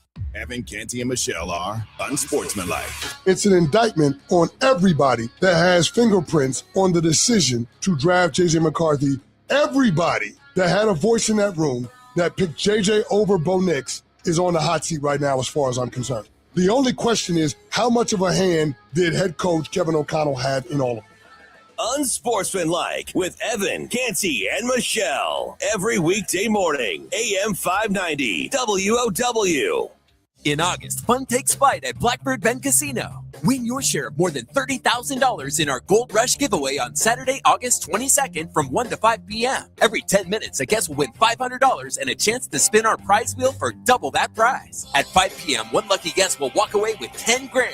Get in the drawings by claiming 1 free entry daily on our kiosks and start earning additional entries now. Great gaming, delicious food, and friendly service are just around the bend at Blackbird Bend Casino near Ottawa, Iowa. Behind every successful move is someone who's listening, guiding, and looking out for the details. That's the advantage of working with the Nebraska Eastern Real Estate team with Better Homes and Garden Real Estate, Don Peterson and Associates. Blair Horner, Steve Stager, and James Liepert are ready to provide you with trusted advice, exceptional service, and a shared commitment to helping you make your next move with confidence. Connect with us today at donpeterson.com or call us at 402-936-6140. Boomstock is back, and we're celebrating 5 far-out years. Join Boomer Radio August 29th on the Gene Leahy Mall for Boomstock 2026. Enjoy an evening of classic 60s and 70s vibes with live music from Bozak and Morrissey, Touch of Grey, and The Raw Nerve. Plus food trucks, raffles, games, a full bar, and more. Presented by Mutual of Omaha and benefiting the First Responders Foundation and the Stevens Center. General admission is free. Upgrade to VIP at boomstock.org. Round the Bend Steakhouse in Ashland, Nebraska has been putting meat in your mouth since 1995. Round the Bend proudly supports local family farms by exclusively partnering with certified Angus beef. Our steaks are hand-cut in-house daily and wet-aged 40 days for flavor and tenderness that straight slaps, bro. Translation, it's stupid good. We're smack dab between Lincoln and Omaha, just off I-80 exit 426. Round the Bend Steakhouse, home of the Testicle Festival and beef done right. Omaha heat can be brutal, and a broken AC makes it worse. If your system can't keep up, call Controlled Comfort for fast, professional cooling service. Their certified technicians diagnose issues quickly and restore comfort when you need it most. Stay cool, protect your system, and avoid costly breakdowns. Homes and businesses alike enjoy reliable indoor comfort through the hottest days of summer across Omaha all season long. Schedule your service today at ControlledComfort.com. Controlled Comfort keeps it under control. Kick back and strap in for some lively conversation. Handley and Hansen on AM 590 WOW.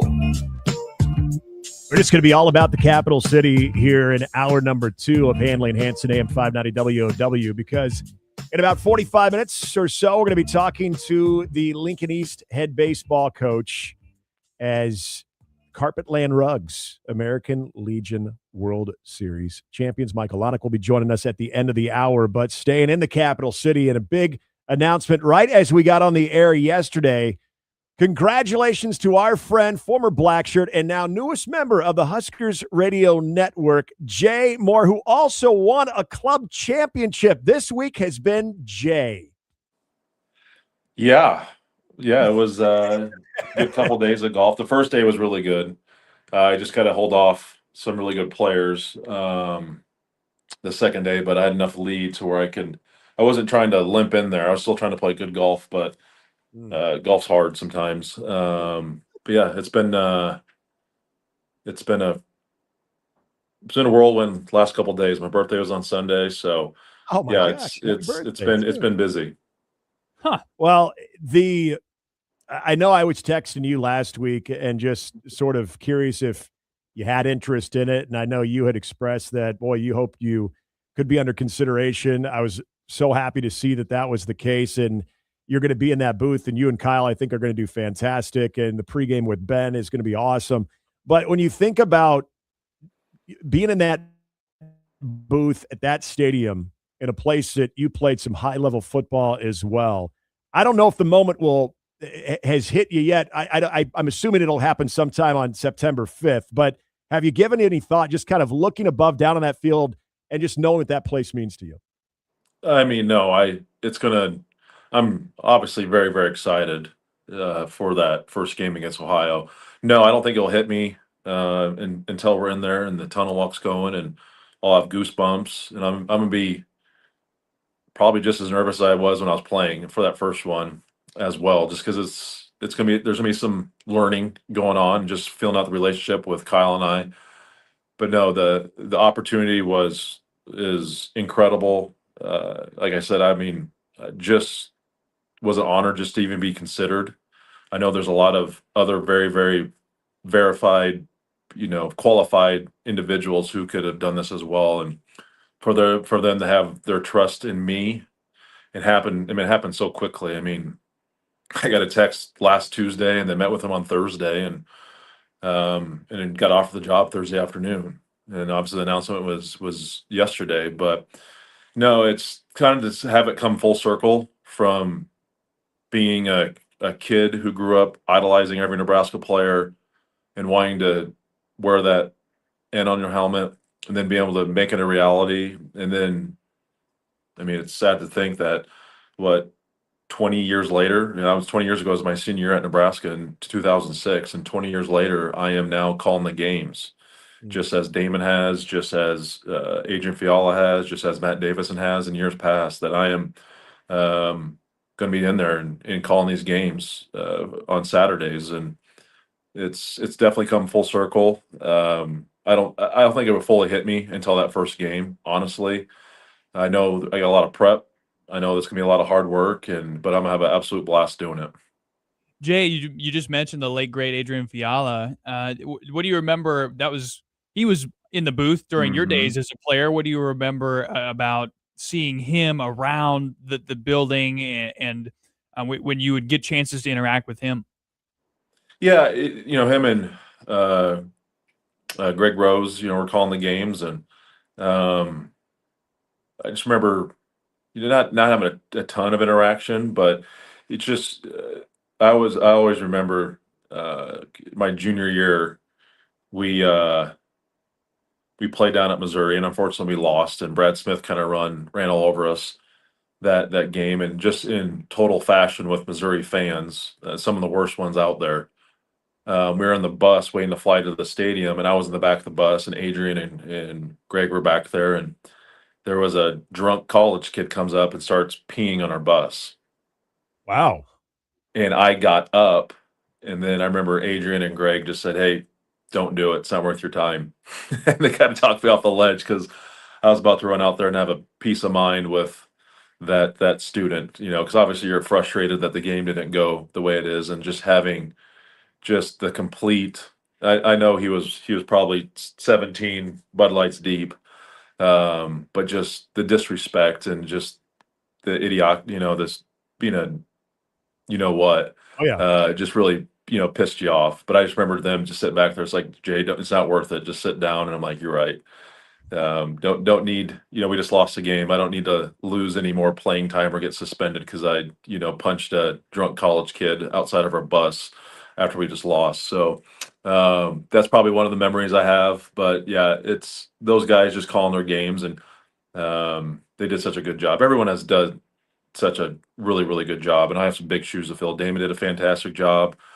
Being in Greg Sharp's studio and the legacy he built. Those are some big shoes to fill, and I hope I can just keep up with the standard that they had, because it's a very high standard that they announce to a lot of Nebraska fans every Saturday.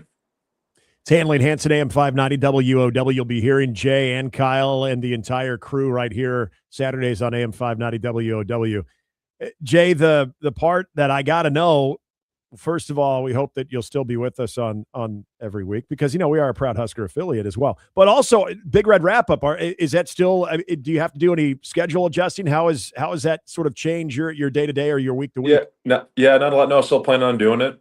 Awesome. We're doing it live on Tuesdays, so that's not a problem. Plan to do every single show unless something pops up with my schedule. I've had to miss a show or two throughout the year, but still plan on doing that. I just gotta figure out. The plan is at least go down to one practice a week, right? Either, probably not Tuesdays, but either on Wednesdays or Thursdays, to try to get down there and catch, ideally probably Wednesdays, to catch a practice, just to see the team, just be a little more involved and just have a good understanding of how they're working and how they're preparing for that opponent that week. So the schedule hasn't changed a lot. It's just my Saturdays are going to be vastly different now for the rest of the year. There's a couple games I unfortunately will be able to do just because of my prior conflicts, and they knew that, and I communicated that heavily. But yeah, it's nothing's going to change, except my Saturdays are going to be much, much busier. It's funny. I don't like going to games that much. I don't like sitting in the stands. I don't, but my wife asks, like, hey, there's some tickets available for some of these earlier games. You want to go? I'm like, I'm good. I'll just watch from home, maybe go down and tailgate a little bit and come back to the house and watch it. But that has drastically changed. But I tell you what, that booth on the 6th floor of West Stadium will be a damn good spot to watch these games. Jay, I do want to ask you a couple of things. Corey Brown mentioned just the idea of being on attack defensively and from the defensive line standpoint. And somebody followed up and asked, okay, aren't you always on attack there? And so that's where he kind of got into the discussion of like attack read versus read and then attack a blocker. Can you kind of explain that a little bit more and what you made of those comments? Yeah, I think 100% you're always on attack, but I think, football, people think, you play with your hair on fire, you got to be crazy, you got to be, an absolute nutso out there, but you have to be under control, and it's controlled chaos.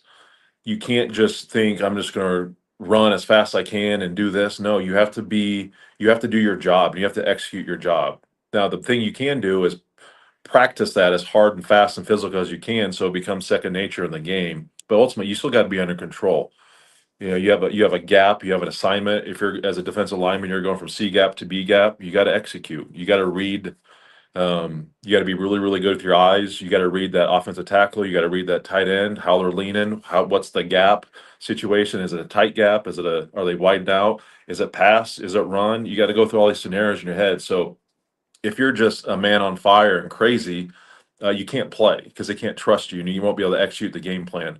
So there is a certain level of it. Yes, you want to be in attack, but ultimately you still got to be in control, and you got to think clearly throughout the game. And you're tired, your heart rate's up, your mind's racing, but you have to be able to kind of slow yourself down to build your own process to think, because it's 5-6 seconds and then 30 seconds. So you make a play, you're super amped up, you made a tackle for a loss, but you got to calm yourself down as quickly as possible, because you got to listen to the play call. okay, perfect. This is what it is. Okay, this is my job. What do I need to execute? So you got to think through this in your head while your heart's racing and beating through your chest. And you got to go do it, because if you don't, you're putting the rest of your 10 teammates at risk of a bad play. So yeah, you definitely want to be as aggressive as possible, but you can be too attack heavy. You can be too crazy, because you have to play within yourself. Otherwise, you're going to get exposed without a doubt. Again, Jay Moore joining us, the newest member of the broadcast booth there for Husker football game days. New color analyst. Cannot wait for September 5th to hear you and Kyle and the entire crew. Congrats again, my man. Look forward to talking to you here very soon. Enjoy it. Happy belated birthday. Congrats on the golf win as well. And just have another great Jay Moore week. I'll do my best. I got another golf tournament this weekend, so I see if I can parlay this one as well and kick off the week. So that'd be a hell of a way to end the week. But always appreciate having me on. Awesome stuff, Jay Moore joining us here again. Cannot wait to hear that combination in the booth. Also going to be joining Ben McLaughlin in the pregame as well for all of the pregame stuff that you can hear right here on AM 590 WOW, your home for Husker sports. When we come back again, Michael Lonick will be joining us in just a little bit. We'll be talking Lincoln East Baseball, the American Legion World Series Championship head coach. But when we return, Curt Cignetti just doing stuff that, again, we appreciate Curt Cignetti doing. We'll tell you about that. It's Handling Hansen, AM 590 WOW. When a neighbor is struggling, a simple act of kindness can make all the difference. The Society of St. Vincent de Paul Omaha provides food, hope, and financial assistance. Their food pantry alone serves more than 36,000 visitors annually, and your support helps keep those shelves stocked. Please consider donating non-perishable food to the Society's food pantry at 21st and Leavenworth Street on weekday mornings. Learn more about how the Society of St. Vincent de Paul Omaha serves our community at ssvpomaha.org. Having trouble sleeping? Stop by 42 Degrees and discover why so many people turn to 42 Degrees for solutions that help them rest, relax, and wake up feeling refreshed. Visit the brand new location at 180th and Q, or stop by any of the 10 convenient 42 Degrees locations serving Omaha and Lincoln. Grand opening savings are happening now, making it the perfect time to stop in. Learn more at 42degrees.com. That's 42degrees.com. 42 Degrees. Still by your mom's house. Does your athlete struggle with confidence? As a parent, you can see it. Your child has the talent and the work ethic, but lately something's different. They're overthinking, playing nervous, losing confidence after one mistake. The physical skills are there, but now it's time to train the mental game. Iron Minds Coaching helps young athletes build confidence, improve focus, and perform with greater composure under pressure. Because confidence isn't something you're born with, it's something you train. Schedule a consultation today at ironmindscoaching.com. I'm Dave Nabity, and for 40 years, I've helped family business owners plan how to hand what they built to the next generation. And here's what I've learned. Most family business succession plans don't fail because of the tax code. They fail because of the family. The child is brought in too soon, the one placed in a position they can't succeed in, the key executive who quietly leaves because nobody respected him through the transition, and the estate plan is drafted for a business that was a fraction of what it's worth today. I've watched families lose the business and siblings stop speaking. I've watched grandchildren grow up in homes torn apart by the decisions that could have been prevented. So I've written a free guide called The 10 Mistakes Parents Make When Selling Their Business to Their Kids.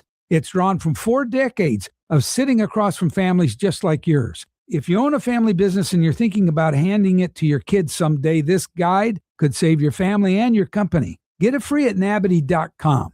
That's Nabity.com. I'm Dave Nabity, and let's do this the right way. You like a little competition? The Marksman Indoor Range has leagues and bowling pin shoots all year long, so you can shoot for score against the best in the area. New to it, certified instructors teach everything from the fundamentals to concealed carry, with safety first on every lane. 11 lanes, over 100 rentals to try. Families welcome. The Marksman, just west of Elkhorn in Waterloo. Open 7 days. Online at themarksmanindoorrange.com. Well, looks like you found the water hazard again. Good news, the next stop is Bushwood Lounge. I'm pouring craft cocktails, have your favorite beers on tap, and hosting happy hour every day from 2 to 7. with $1 off every drink. Whether you just survived 18 holes or simply just want to act like you did, Bushwood Lounge is the perfect 19th hole. Come raise a glass and swap a few golf stories at Bushwood Lounge, where everyone's a member. Check us out on Facebook and Instagram. Kick back and strap in for some lively conversation. Handley and Hansen on AM 590 WOW. Folks, we got a chance for you to win tickets to the Huskers home opener against the Ohio Bobcats. It's on September 5th. And by the way, we'll get you tailgate passes as well, so you won't have to worry about parking. WOW swag. All you have to do is just set your radio preset to AM 590 WOW. Take a picture of that and submit it on the contest page on our website, 590WOW.com. You got to do it sometime in the next 8 days. We'll announce the winner on the 28th of this month. Curt Cignetti earlier in the week saying something that I want to see if you guys agree with, disagree with, or just think it's funny more than anything. And that is they're trying to reestablish, because there was a series. I want to give this proper context because I don't want to make it sound like, especially for you Golden Domers out there, that think that I'm going to use this opportunity to bash on Notre Dame. It was Indiana that had to pull out of their original series. They're going to have a home and home. Now in trying to reestablish that series, Curt Cignetti wants to do a home and home, but he wants Notre Dame to come to Bloomington twice. I don't know if he wants to do that. Well, he's suggesting that Notre Dame should have to come to Indiana twice, and in return, they'll go to South Bend once, which is so funny because, first of all, the fact that Bloomington would be the preferred destination over South Bend in the college football landscape 2 out of 3 times actually does make sense right now, but my God, what world are we living in? And secondly, the fact that he justifies it by saying, sorry, you guys got to join a conference. Until you do, this is how we should treat them. And he is showing no bones about it. This is just him doing what he's been doing. But I think since he got here. But I think he truly believes it. Since he came onto the Big Ten scene. I think he truly believes it. He's just saying, look, you want to try this? I'm down to do home, and home. I'm down to do that. I think it would be great for college football if Indiana and Notre Dame actually became a rivalry, because they're separated by less than 200 miles. More so than Indiana and Purdue. 3 hours. It's definitely a better rivalry right now in terms of the skill of the two teams that Indiana Purdue. So the old Oaken bucket. Does it frustrate me a little bit that the series has gone by the wayside? Yeah.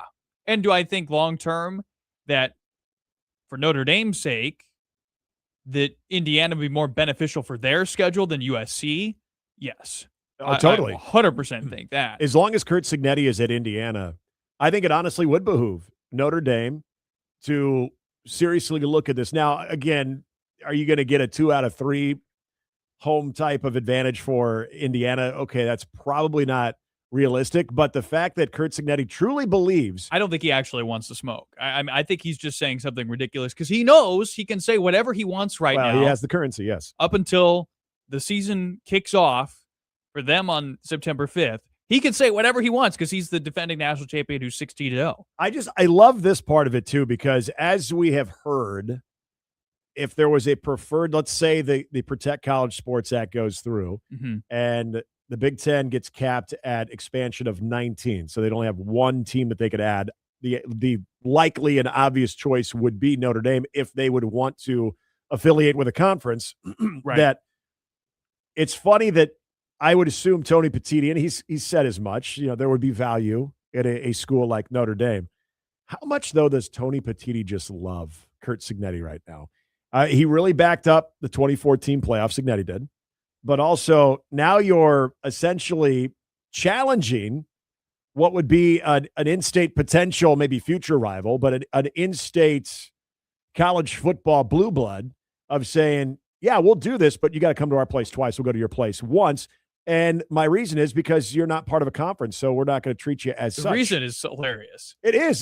But the reason is so funny. Tony Petitti's got to be like, oh, my God, this is really, really funny. Like, Notre Dame not being in a conference doesn't mean Notre Dame's lesser at all. I mean, it doesn't. And there's been nothing in the college football playoff format right now that has also said that it makes Notre Dame less. And I'm okay with Notre Dame not being in a conference as long as they know that there are certain disadvantages to that. Namely, like last season, it's like, well, you play Miami and Texas A&M, good for you. But if you don't check those boxes in those games, there's not enough meat on the bone on your schedule to recover from that, a la some of the teams that are in a conference. You have to be okay with that. I think the tradition of Notre Dame not being in a conference is worth maintaining. I just don't want to hear it from Notre Dame fans when situations like last year occur. Well, just win the game. And I think that's part of Curt Cignetti's point. I think he's trying to say, look, if you want to continue to bolster your schedule with other schools right now, you got to do it more on their terms. There was a time that, you could probably flip that and say, we'll do a home, and home with Indiana. They'll come twice to South Bend. We'll throw them a bone and come to Bloomington once. Indiana's got a little currency right now. Well, do you know how humiliating it has to be for Notre Dame people that this is even something that's suggested? Yeah, and it's never going to happen. That it's even actually tossed out. Like how insulting that is. Notre Dame will never agree to this. Even 3 years ago, how ridiculous would it have been? The year before Cignetti goes to Indiana, to hear anyone even suggest the idea of Indiana hosting Notre Dame twice, let alone one time. Oh, totally. And Curt Cignetti knows this. He knows that it's going to piss off everybody on the Notre Dame side of this. And that's also part of his job, not only to promote his program in that state, but also challenge the team that has had the stranglehold on that state with its college football imprint, and to do so in somewhat of a challenging and almost sort of a mocking tone. And when you have the currency to back it up like he does, go for it. Game on, yes. All right, when we come back, we're going to be talking some high school baseball with the head coach of the victorious Carpetland Rugs, Lincoln East. They are the American Legion World Series champ, and we're going to be joined live at the Dallas airport with their head coach. Love or DFW? I don't know that. We'll find out, though. As we continue, it's Handley and Hansen on AM 590 WOW.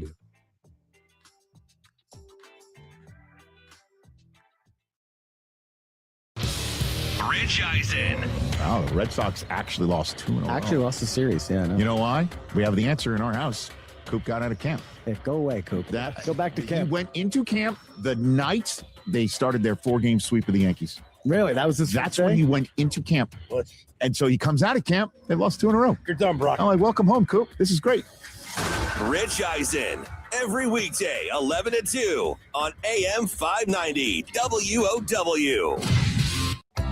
Summer evenings just seem better when you have a home you truly love. Imagine relaxing on the patio, hosting the grandkids, or simply enjoying the peace and comfort of a beautifully crafted home designed for the way you live today, specifically for you. At Edward Custom Homes, our homes are maintenance-free, so you can enjoy company in your backyard. No mowing needed. Award-winning, maintenance-free homes at Edward Custom Homes in a growing Elkhorn community. Book your private tour at edwardcustomhomes.com. Heartland Honors 9/11 is an initiative that unites the Omaha Metro in recognition of the 25th anniversary of September 11th. The Heartland Honors team is distributing free yard signs, which remind the community to remember 9/11 and to honor the spirit of community, service, and appreciation for first responders. To pick up a sign or to get more information, just go to heartlandhonors9-11.com. That's heartlandhonors9-11.com. Thank you for your support. With school just around the corner, don't forget to buy Nordic Naturals DHA products. DHA is essential for normal brain and eye development, and it may help attention, behavior, and reading. And these supplements are on sale the whole month of August at no-name nutrition markets. Available in capsules, gummies, and liquid form. No Name Nutrition, the natural place to shop. Le Peep has been Omaha's favorite breakfast destination for a reason. Whether you're meeting with friends for brunch, catching up over coffee, or enjoying a family breakfast, Le Peep serves fresh, made-from-scratch favorites you'll come back for again and again. Pair your meal with a handcrafted coffee made from locally sourced espresso and discover why Omaha has voted Le Peep the #1 best breakfast for 19 years. Stop by one of our 4 convenient locations and taste the Le Peep difference for yourself. Here's your updated Metro weather outlook. Chance of thunderstorms this afternoon. Otherwise, mainly cloudy skies expected. Daytime highs approaching 80. 65 tonight, slight chance of thunderstorms. Currently, it's 74 degrees. I'm meteorologist Jennifer Wojcicki, and that's your updated Metro weather on AM 590 WOW. Online at 590WOW.com. Kick back and strap in for some lively conversation. Handley and Hansen on AM 590 WOW. Wrapping up hour number 2 here on a Wednesday. Appreciate you making us part of your afternoon. It's Handley and Hansen on AM 590 WOW. As we talked about in the beginning of the show, awesome story. Not surprised when it comes to the high school baseball product out here in the state of Nebraska, but Lincoln East taking it all the way to the very end. The first American Legion World Series championship since 1939. And we are extremely excited to be joined here on the phone with Michael Lonick, the head coach of Lincoln East and the Carpetland Rugs. They are your American Legion champions of 2026. Coach, congratulations.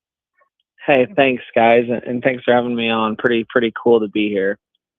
I know this isn't how you want to spend a victorious day after at the airport, but I know you'll eventually have a chance to get home and to even appreciate this season even more. But, I mean, this starts all the way back in the spring. So what was it like last night after that final out's recorded for you guys? Yeah, I mean, yesterday was just kind of a surreal day, knowing it was kind of going to be the end one way or the other. You know, our student athletes, they work so hard, and that really starts, you know, I mean, as soon as school starts, and some of them jump into football and some of them basketball, but the rest of them just jump into the weight room and we work and we train. And so it's really pretty close to a year-round mission that they're on. And the goal is for them to get better and better. And this group, you know, maybe more than any of them, it just seemed to continue to improve and improve. And it was really, really cool to see it play out the way it did last night, and for them to kind of fall behind and scratch their way back and get a couple big hits from some guys. And it was pretty neat. It was pretty special. Coach, take me there. You were down 4-0 early, and then 6-1 later on, about I think 4 innings through, and then you got some huge 3-run home runs, and you guys are able to rally. What was the mood of your dugout when you knew you needed that push to claw your way back into that title game? Well, if you followed our team, you know, I think that the biggest strength of our team throughout the entire season was our starting pitching, you know, and it started with Kalai Larson and a sophomore Fisher Irons, but then the 2 guys that threw last night they just willed us to wins all year long.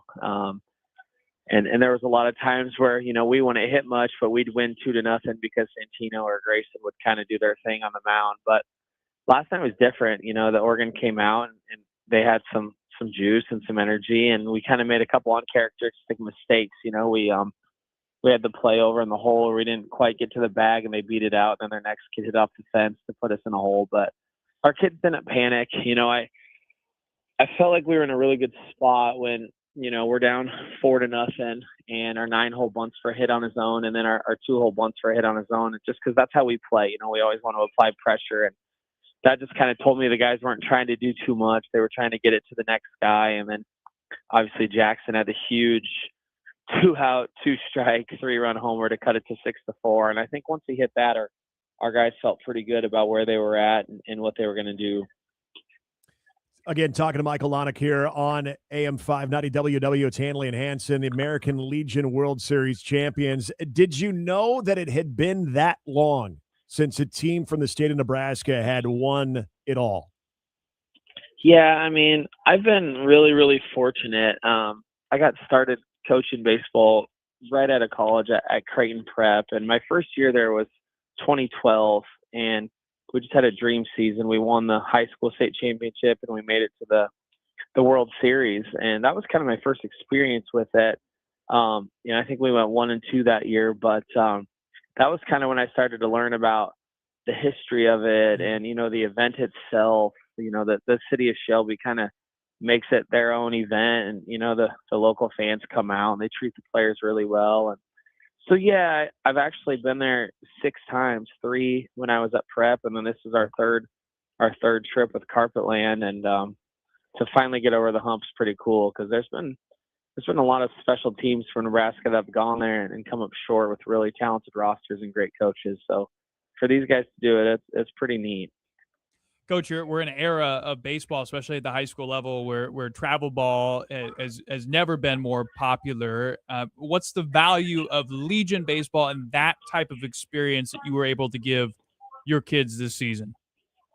Yeah, I mean, first and foremost, I think what everybody decides to do with their summer is a family choice. We have multi-sport athletes at East, and some of them miss quite a bit of baseball to kind of pursue some football stuff this summer, and they play when they can. We also have kids who go with maybe more of a travel ball baseball route, and honestly, it's each family's choice, and each family has to make what choice is best for them. And I think there's pros and cons of all the options. It is what it is. But what we try to do is, we just try to make the experience that we offer a really good one. We want our kids like Brody McIntyre and Dele Odolate and those guys, we want them to graduate and to think, man, I had a freaking hell of a time, playing baseball at Lincoln East and, playing in the American Legion in the summer. And so that's what we try to do. We try to go on the road and play good teams and make it a good experience. And, I think there's some serious memories being made by our kids that they'll cherish forever. And, that's something that I'm really proud to be a part of. And you got payback on Oregon, damn it, in baseball. That's great. I know everybody in the state of Nebraska is happy about that based on the college baseball season, too. You mentioned Brody McIntyre, Coach. He's named the American Legion Baseball Player of the Year. And, again, when you think of world champions, first time a Nebraska team's done that since 1939, you got a player that can put his name on that prestigious honor, too, with especially the way that he played in the American Legion World Series. What can you tell us about Brody, his efforts, and the guys that really kind of brought this thing home for you? Yeah, I mean, Brody's kind of been the heart and soul of what we've tried to accomplish all year long. He was playing basketball with his friends this winter, and he fell and he broke his wrist. So he actually missed the first half of our spring season, but he did everything he could to get back, and that's just kind of the person he is. The first game he got back, I think he had 4 hits versus us, and our team just kind of went to a new level with his presence because of how he plays and the energy he plays with. There isn't a student at Lincoln East that would say a bad thing about Brody just because he treats everybody the right way. He goes to class, he gets along with his teachers, he works really hard. So for a kid like that to be rewarded as a coach, that's kind of a dream come true, to have a kid who's the first one there and the last one to leave and treats everybody the right way to have the success that you feel like he deserves. It's kind of what getting into coaching is really all about. So super happy for Brody and Dele had his moment too. Dele was a kid who moved from California to Lincoln in 8th grade. And, we were fortunate that he wound up at East. I didn't even know him, and he walked into our building, and he played on every level. He played on our reserve team, and he played on our JV team. And, it would have been really easy for him to, take an easier route and go to school somewhere else. But he just worked and worked and worked. And last summer he kind of blew up, and the recruiting attention started. And, now he's a super state player and a Division I commit. And for him to have that moment in the semifinals with the Grand Slam, it does my heart really good because those guys deserve it so much. Coach, before we let you go, I got to get some comments on these uniforms. For a guy who said he doesn't have a lot of uniform takes, I've offered a lot of them on this show in the first 4 weeks, but I can tell you that these Carpetland Rugs uniforms are some of the best that I've seen. Who's in charge of all of that? Because they're clean. Yeah, I mean, we have a really good partnership. Jeff Lems is the owner of Carpetland, and he's really taken care of us and allowed us to do some things just through his support. But I grew up a Cincinnati Reds fan. My dad was a fan of the Big Red Machine, so I kind of got roped into it, and they've been absolutely horrible for about 25 years. But yeah, when we kind of tied in the Carpetland with the Reds thing, they kind of came together. And I think the nickname the Rugs has gained so much traction through the years as we've went on these runs that it's kind of just become our brand. So we'll keep doing what we can to live up to it. But yeah, those jerseys, the boys like them, and they get a lot of attention. They're kind of fun.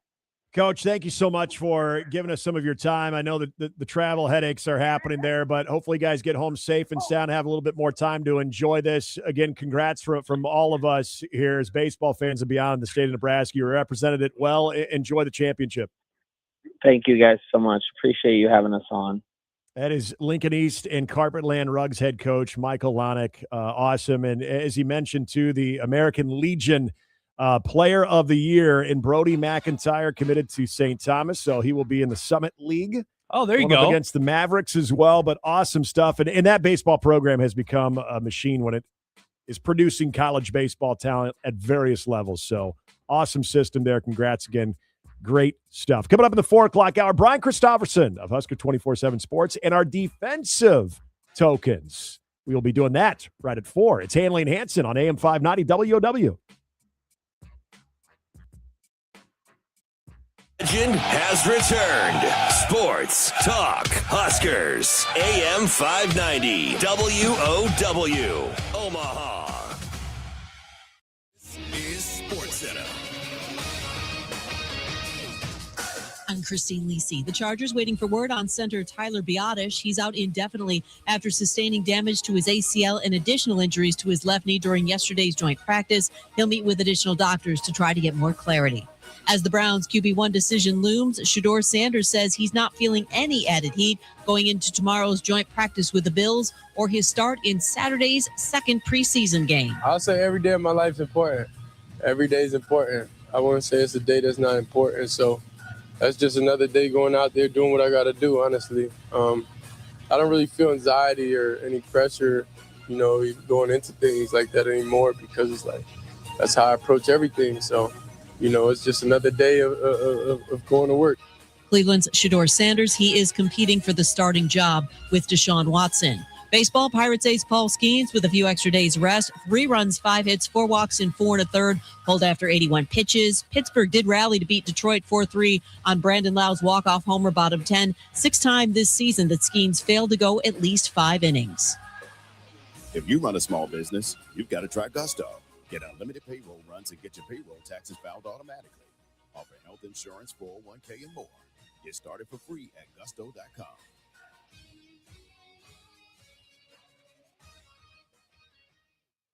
My wife and I were watching television one evening, and we saw an ad come on, and it was for Roof Max. So after I had 4 or 5 people out, he came out, and sure enough, it turned out to be a great process, especially being able to replace some of the shingles that came off. I'd be happy to give a recommendation. You guys do such an outstanding job, and I've watched you all the way through the process, and I just have nothing but praise for how careful and neat and really exacting crew was and what they did. Learn more at roofrevivenebraska.com or call 402-679-5741. When the power goes out, everything changes. Your comfort, safety, and peace of mind suddenly matter more than ever. That's why homeowners across the Midwest trust Generators for Sale. From expert guidance to professional installation, their team makes backup power simple. So when severe weather hits, life keeps moving without interruption. Generators for Sale. Power your home. Protect what matters most. Learn more at homegeneratorsforsale.com. Parents, tired of conversations that go nowhere? How was your day? Fun. With conversation starters from parenting.org, you can turn fine into fun. What was the funniest thing that happened today? I was sitting next to Piper at lunch, and she had this chicken fish patty thing. Text Convo to 51550 for weekly conversation starters. From silly to serious. And connect more with parenting.org from Boys Town. Hey, Omaha, the legendary Hoop It Up 3-on-3 basketball tournament is back. Saturday, August 29th at the Oakview Mall parking lot. Boys and girls, men and women, ages 8 and up, recreational, competitive, and Pro-Am divisions. Grab 3 to 5 players and build your team. Register now for just $150 with promo code OMAHA50. That's $100 off. Spots are limited, so don't wait. Register at hoopitup.com/Nebraska and use promo code OMAHA50. Hoop It Up Omaha, August 29th. Looking for a trash service that still believes in good old-fashioned hometown values? Then call S2 Refuse and Recycling. You're never just another account. You're a neighbor, and that's exactly how you'll be treated. From dependable commercial or residential trash pickup and yard waste removal to recycling service and roll-off dumpsters for home projects or cleanups and portable restrooms. S2 delivers friendly service you can count on. Make the switch to the local company that puts customers first. Visit S2Rolloffs.com today. S2 Refuse and Recycling. It's a hometown service done right. Evan, Canty, and Michelle are unsportsmanlike.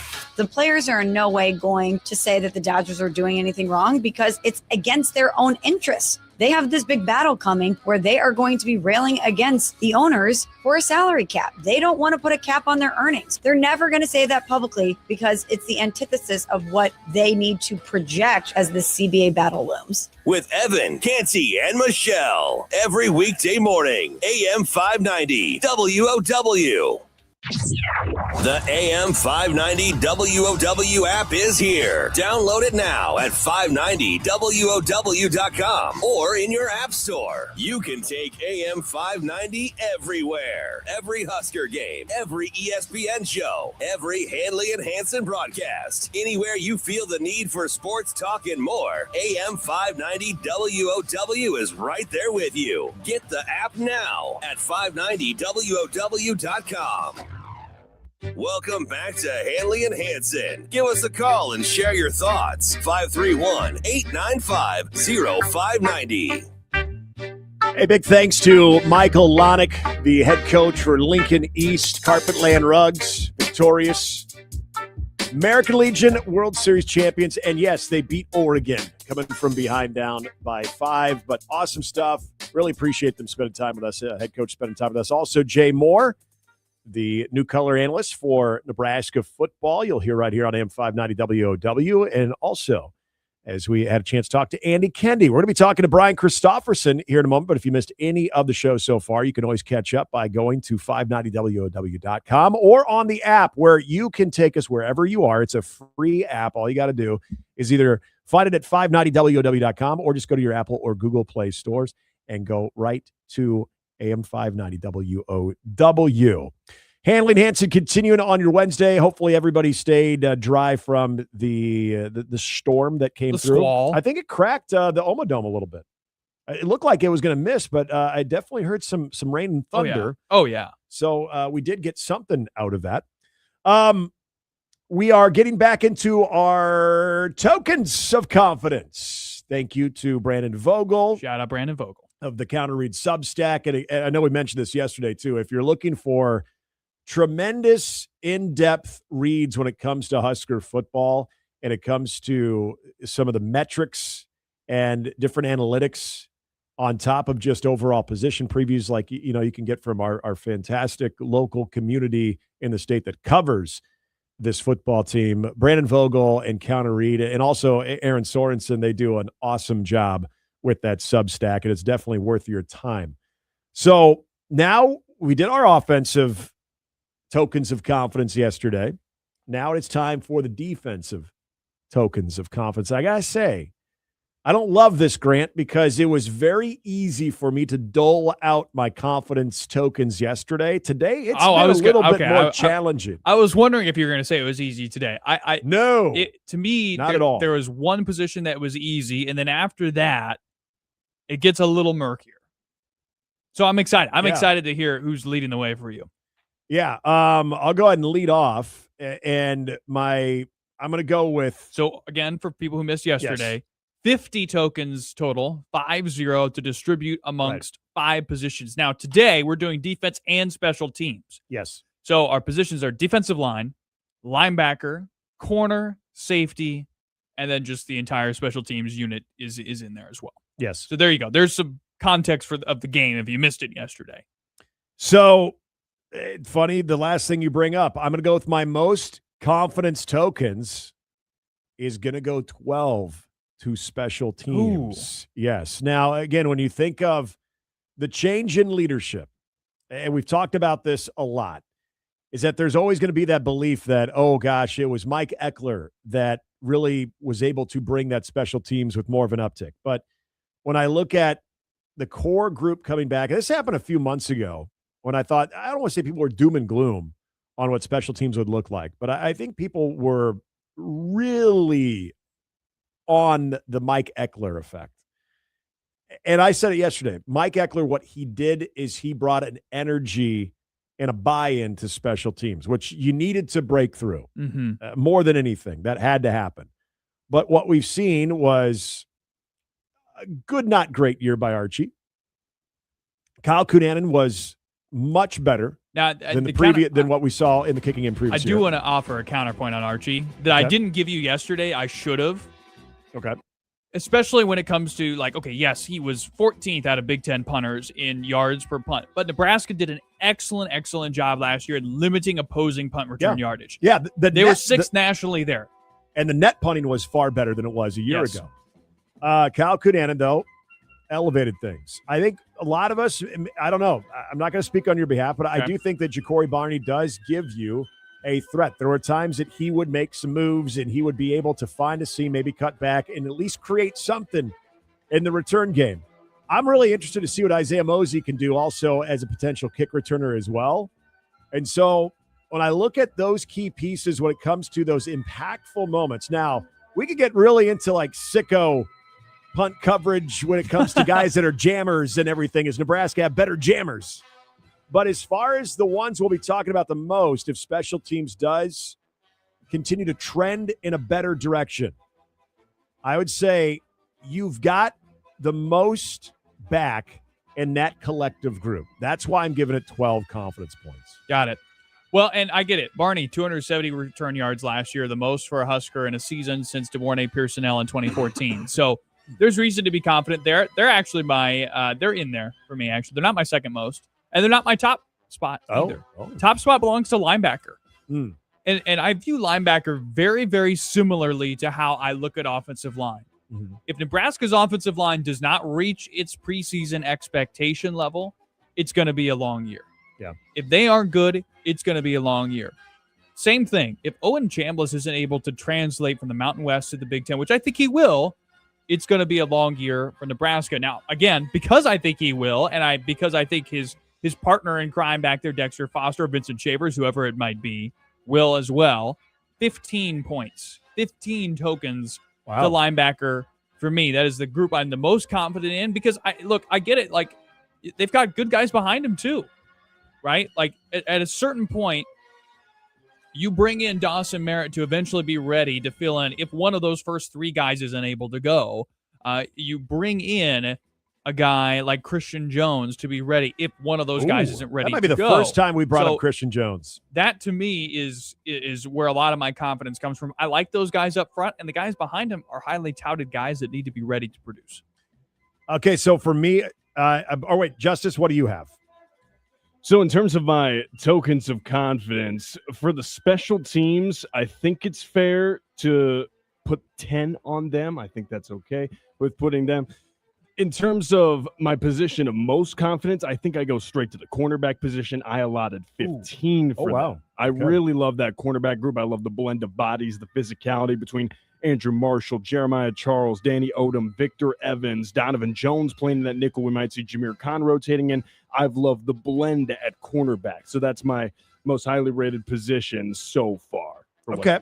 So we are all a bit different on our where we're going with our most linebacker, confident. corner, and special teams. Yeah, for me, number 2 is the linebacker. And a lot of the same points that you bring up there, we're talking about not only a position that has some proven commodities from the transfer portal led by Owen Chambliss, but you hit on something that I think makes this one a little bit more confidence worthy, and that comes with now another year in the saddle for a guy like Vincent Shavers.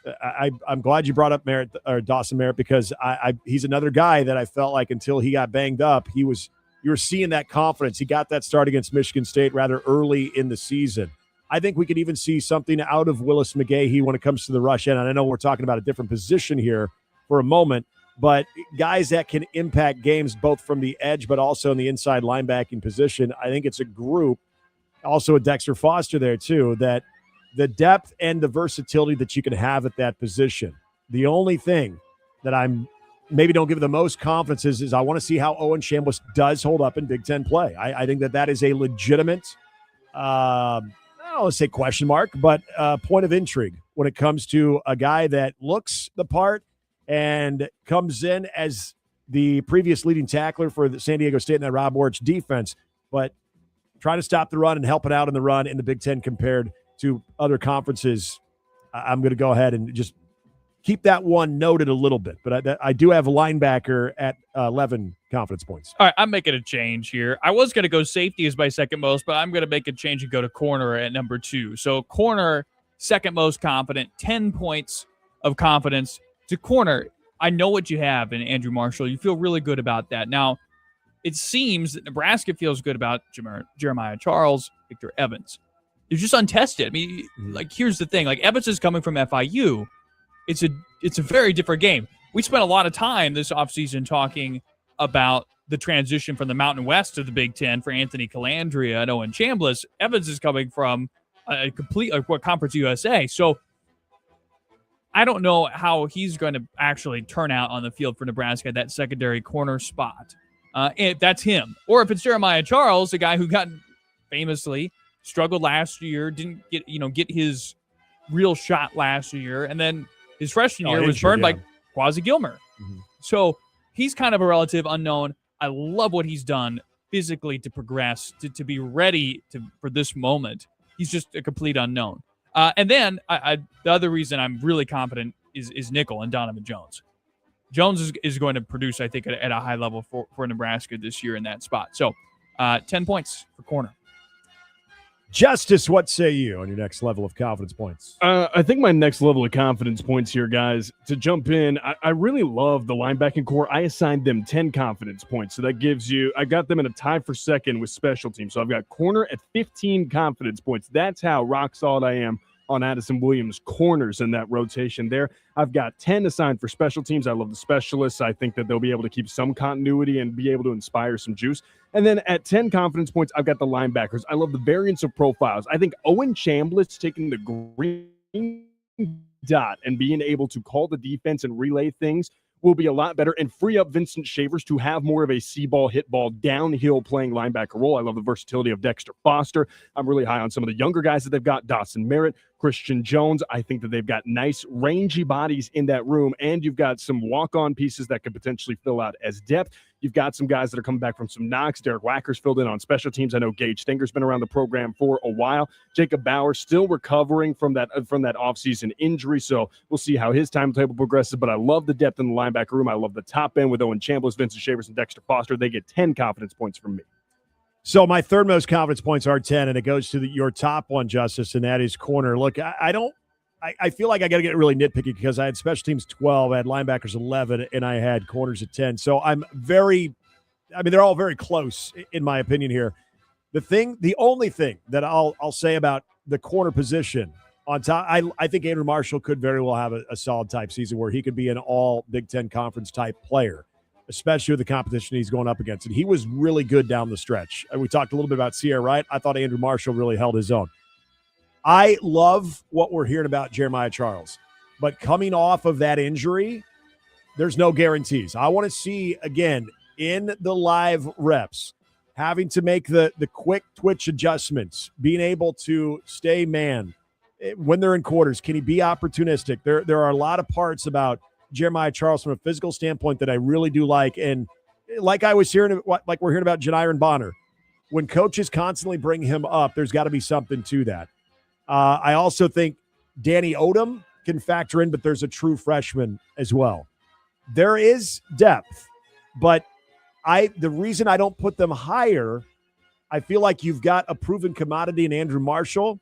The rest, I think, is based on a lot more potential based on what we're hearing and seeing in the fall going into this. There's depth there, which I like, but that's why I don't maybe go all in on corner, but I do have them at number 3 or 10. I got a tie here for my third. Oh, you and can't do fourth ties. Give someone a half a point. And that belongs Get a half a token to safety and special teams. Safety, you love McDougal. I think you feel good about where that's at. That guy has his spot locked in at this point in time until we hear otherwise.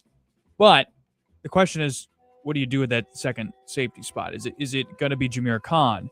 Is it going to be Caleb Benning? Is it his time to shine after a double-digit tackle bowl game against Utah back in December? That uncertainty is why I'm not as confident in that group. Granted, corner's dealing with the same thing. I just know Andrew Marshall has already done this at the Big Ten level. McDougal hasn't yet. So that's why I give the slight nod to corner. Special teams-wise, you can't recreate Mike Eckler in the aggregate. And so You just sound like Billy Bean. That's the biggest thing. It's like, look, it's going to be a different energy, and it's a guy who's in Brett Maher, who loves his place, who's already been a part of the system, but he's getting used to this role and kind of mastering what it's like to coordinate at this level. There's going to be some level of drop-off. Question is how much. You've got all the specialists in place from a year ago, with the exception of the long snapper who has started 12 games for Michigan State. There's just some doubts to be had, I think, at that spot. 9 points of confidence, which leaves defensive line for me in last with 7. Yeah, I got Justice. Go ahead and finish yours off here too. Yeah, I'll jump in and I'll finish mine off. When it comes to my final 2 spots, I'll put 8 confidence points on safety and I'll put 7 confidence points on the D-line. I think if anybody's evaluating the tape of Nebraska's defense from last season, these are going to be the pressure points that they try to attack, especially with that second safety spot. We don't know if that's Jameer Khan. We don't know if that's Rex Guthrie. We don't really know if that's Caleb Benning. We don't know who's going to rotate into that second safety spot. So I put 8 confidence points. That's a good point too. Love McDougal. I think the depth of the second safety spot, I think that's where teams are going to try to attack in that deep middle third. And then I've got D-line as my lowest confidence point. I think that's where people are going to try to attack. I know Corey Brown's changed some verbiage around. He was, instead of defeating blocks, he wants to bring a more violent mentality. Seek, destroy, try to detonate and really destroy blocks in a violent manner. I just don't know how well that sees its teeth sink in the first 5 games. They might develop and get better as the season progresses, you would hope. But right now I have the lowest confidence points on the defensive line at 7. Yeah, safety, I've got 9. Defensive line, I've got 8. I'll mention defensive line again. I think there is a core group there that is intriguing. You got to have more, though, from especially on your edge. I want to see Williams Nwaneri, what he can ultimately do off the edge when it comes to just wreaking some type of havoc. Yes, stopping the run is going to be key, but also being able to disrupt the passing game and getting at quarterback's feet and putting on that pressure. We will see about that. Coming up, we're going to be talking to Brian Christopherson of Husker 24/7 Sports. We'll get his thoughts on what he's taken in this week. Maybe we'll ask him about some defensive confidence as well. It's Handley and Hansen here on AM 590 WOW. Rich Eisen. Running backs should be paid the level of wide receivers in the National Football League because of what these guys do. And when they have the opportunity to get paid in their mid-20s because they're so damn good already, knowing that at age 30 is when returns begin to diminish, unless you're somebody named Derrick Henry, or as Christian McCaffrey's going to try to prove for the 49ers this year. Rich Eisen. Every weekday, 11 to 2 on AM 590 WOW. Hi, this is Dave Nabity. Every Saturday, right here on AM 590 WOW, my show, Saturday Mornings with Dave Nabity, is the place to be. 6 to 9 every Saturday. We'll cover news, politics, current events, and anything else my brain decides to conjure up. One promise, it'll be entertaining, and it'll be the right way to start your Saturday morning right here on AM 590 WOW. Looking for Omaha's best tacos, wings, and tequila? Look no further than the Corner Kick Cantina, where tacos and tequila reign supreme. Our unique Midwest Mex experience blends the bold flavors of Mexican cuisine with the warmth of Midwest hospitality. Voted best of Omaha for tacos, it's the perfect spot to enjoy delicious food and catch the game. Whether you're gathering with friends, colleagues, or family, the Corner Kick Cantina has it all. 3 Omaha locations. Online at thecornerkickcantina.com. Round the Bend Steakhouse in Ashland, Nebraska has been putting meat in your mouth since 1995. Round the Bend proudly supports local family farms by exclusively partnering with certified Angus beef. Our steaks are hand-cut in-house daily and wet-aged 40 days for flavor and tenderness that straight slaps, bro. Translation, it's stupid good. We're smack dab between Lincoln and Omaha, just off I-80 exit 426. Round the Bend Steakhouse, home of the Testicle Festival and beef done right. Your backyard could be the best seat in Omaha. Crone Landscape Construction has spent 40 years building them. Paver patios, retaining walls, outdoor kitchens, fire pits, ponds, and landscape lighting, all designed and installed by the same local crew that's been doing it since 1986. No call centers, no franchises, just Gary Crone and his team and work that holds up. Get on the schedule now for fall. Call Crone Landscape at 402-779-3377. That's 402-779-3377. On the upcoming edition of the Great Outdoor Radio Show here on AM 590 WOW, rum, make way for the airboaters, Josh Anderson and his crew. This will be a rockin' show as we talk all things airboating on rivers. Don't miss it with me, Greg Wagner, Saturday morning 9 to 10 on AM 590 WOW. The Great Outdoor Radio Show is presented by Cubby's Convenience Stores, Daniel's Produce, Host Coffee, and Stoysich House of Sausage.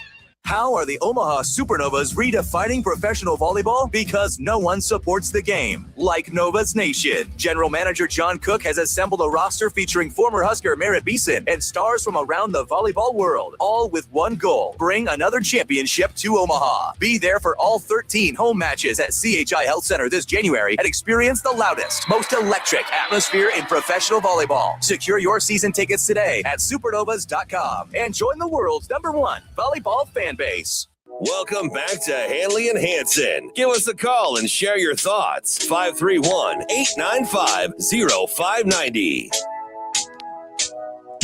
Continuing on here on your Wednesday. Appreciate you making us part of your afternoon. It's Handley and Hansen, AM 590 WOW. As we are always excited on Wednesdays at this time to just bring in a true pro. A man who also knows a good road snack.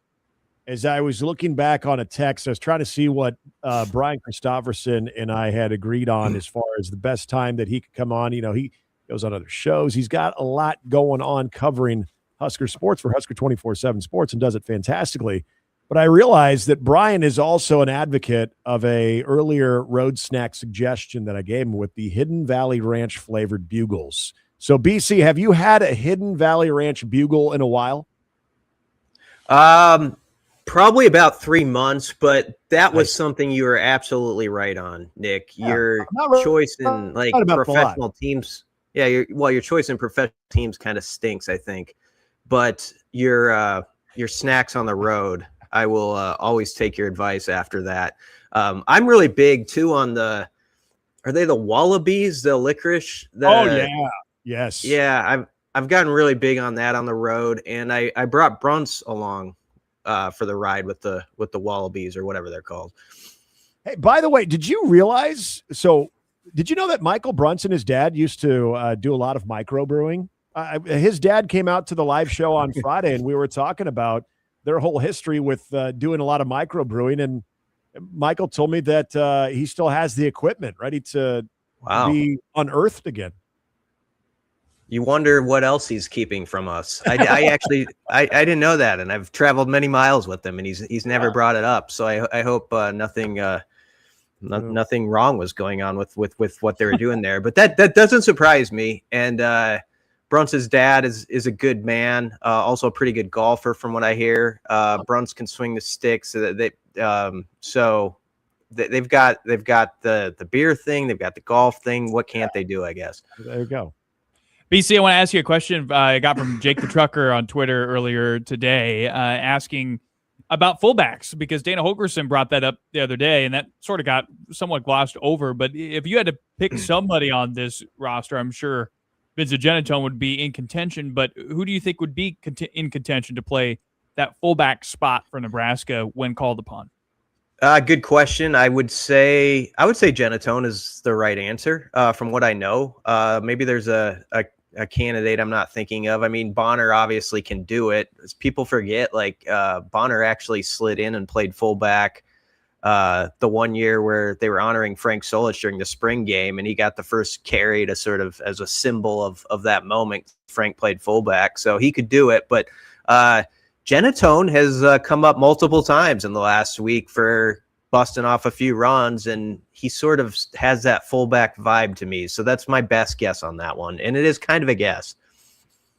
If you do look at the running back situation now with the news of Tyke Hayes earlier in the week. I know that you and many others, a depth piece, right, at the most until we were proven otherwise. So, I mean, in your opinion, how does that news with Tyke Hayes really change our overall outlook of that position?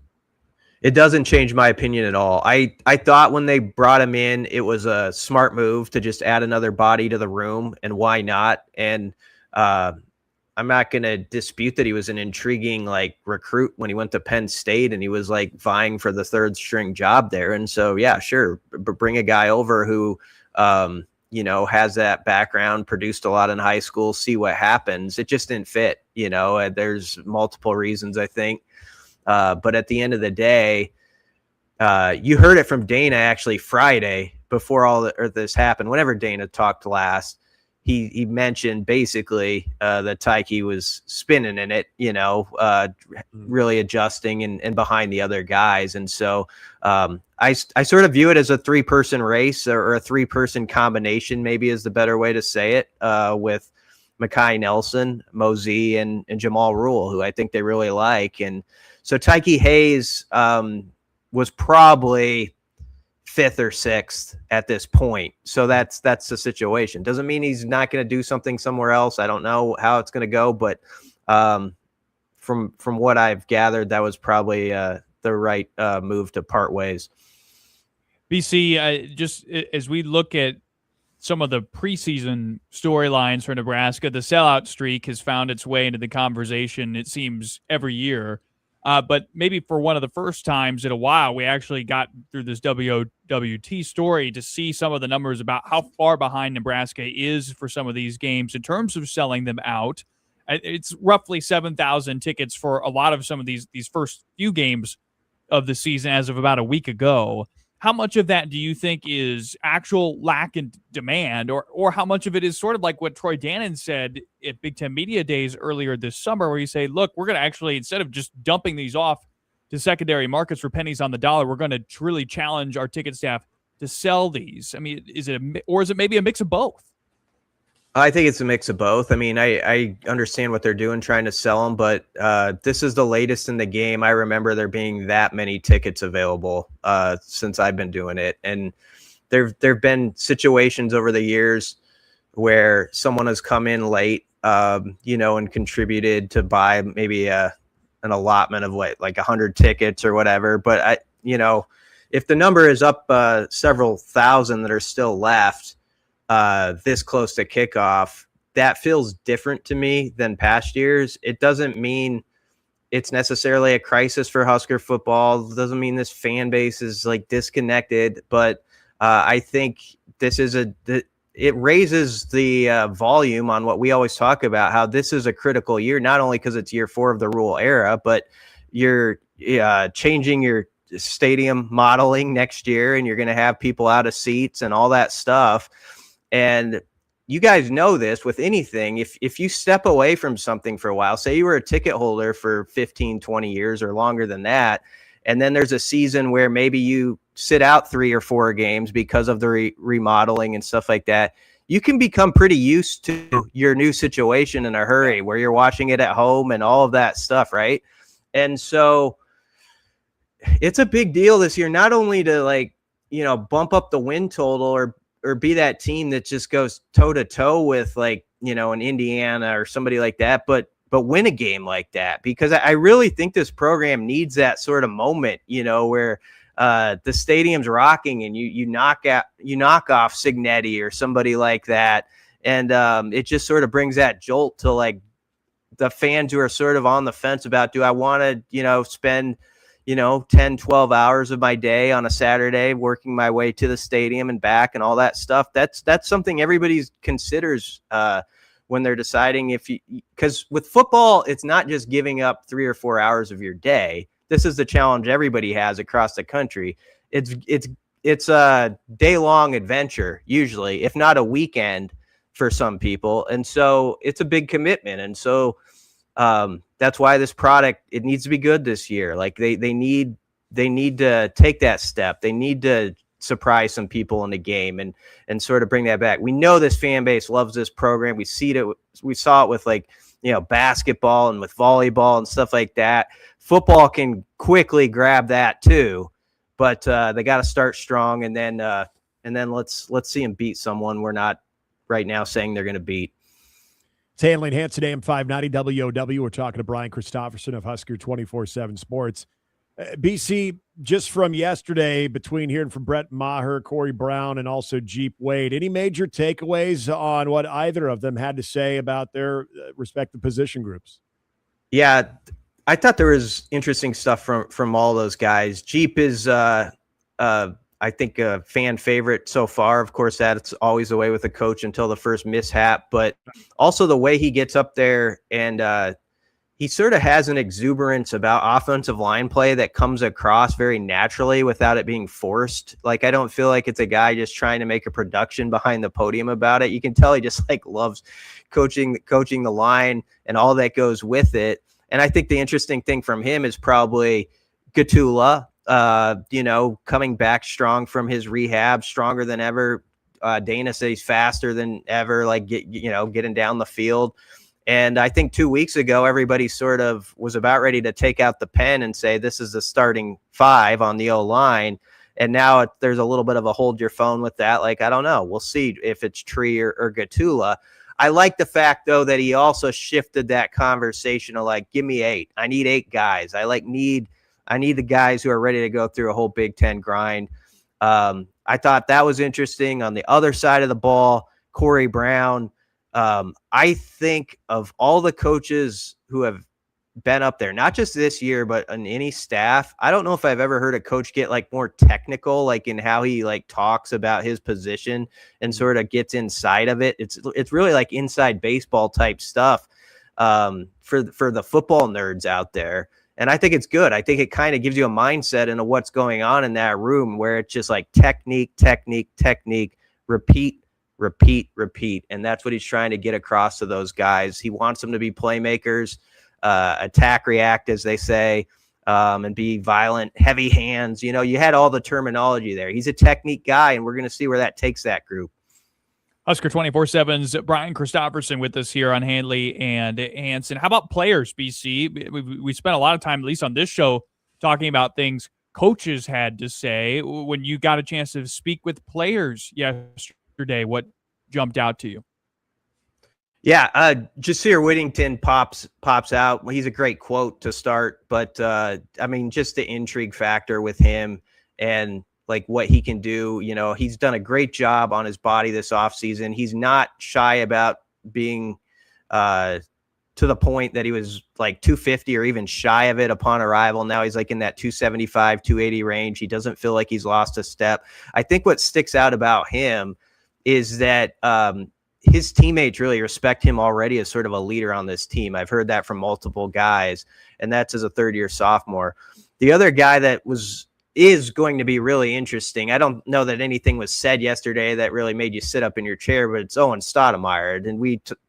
And I know you guys are kind of ranking the defense, what's strengths, what's weaknesses, what are your worries. This D-line can go a long way if a guy like Owen Stoudemire can play his best football. And if you look back at his story, he was playing pretty good football in 2024 for Boston College. He played more than 400 snaps, and then he had that knee injury, and he only played 3 games last year. But he did have momentum prior to that injury, so I'm really curious if he can sort of get back to what he was. I know he feels like he is, and he's the strength and nutrition that sort of worked for him so far here. But he's got to be an important third, fourth guy on that D line. And I think he's going to be critical in this being trying to be a good run defense.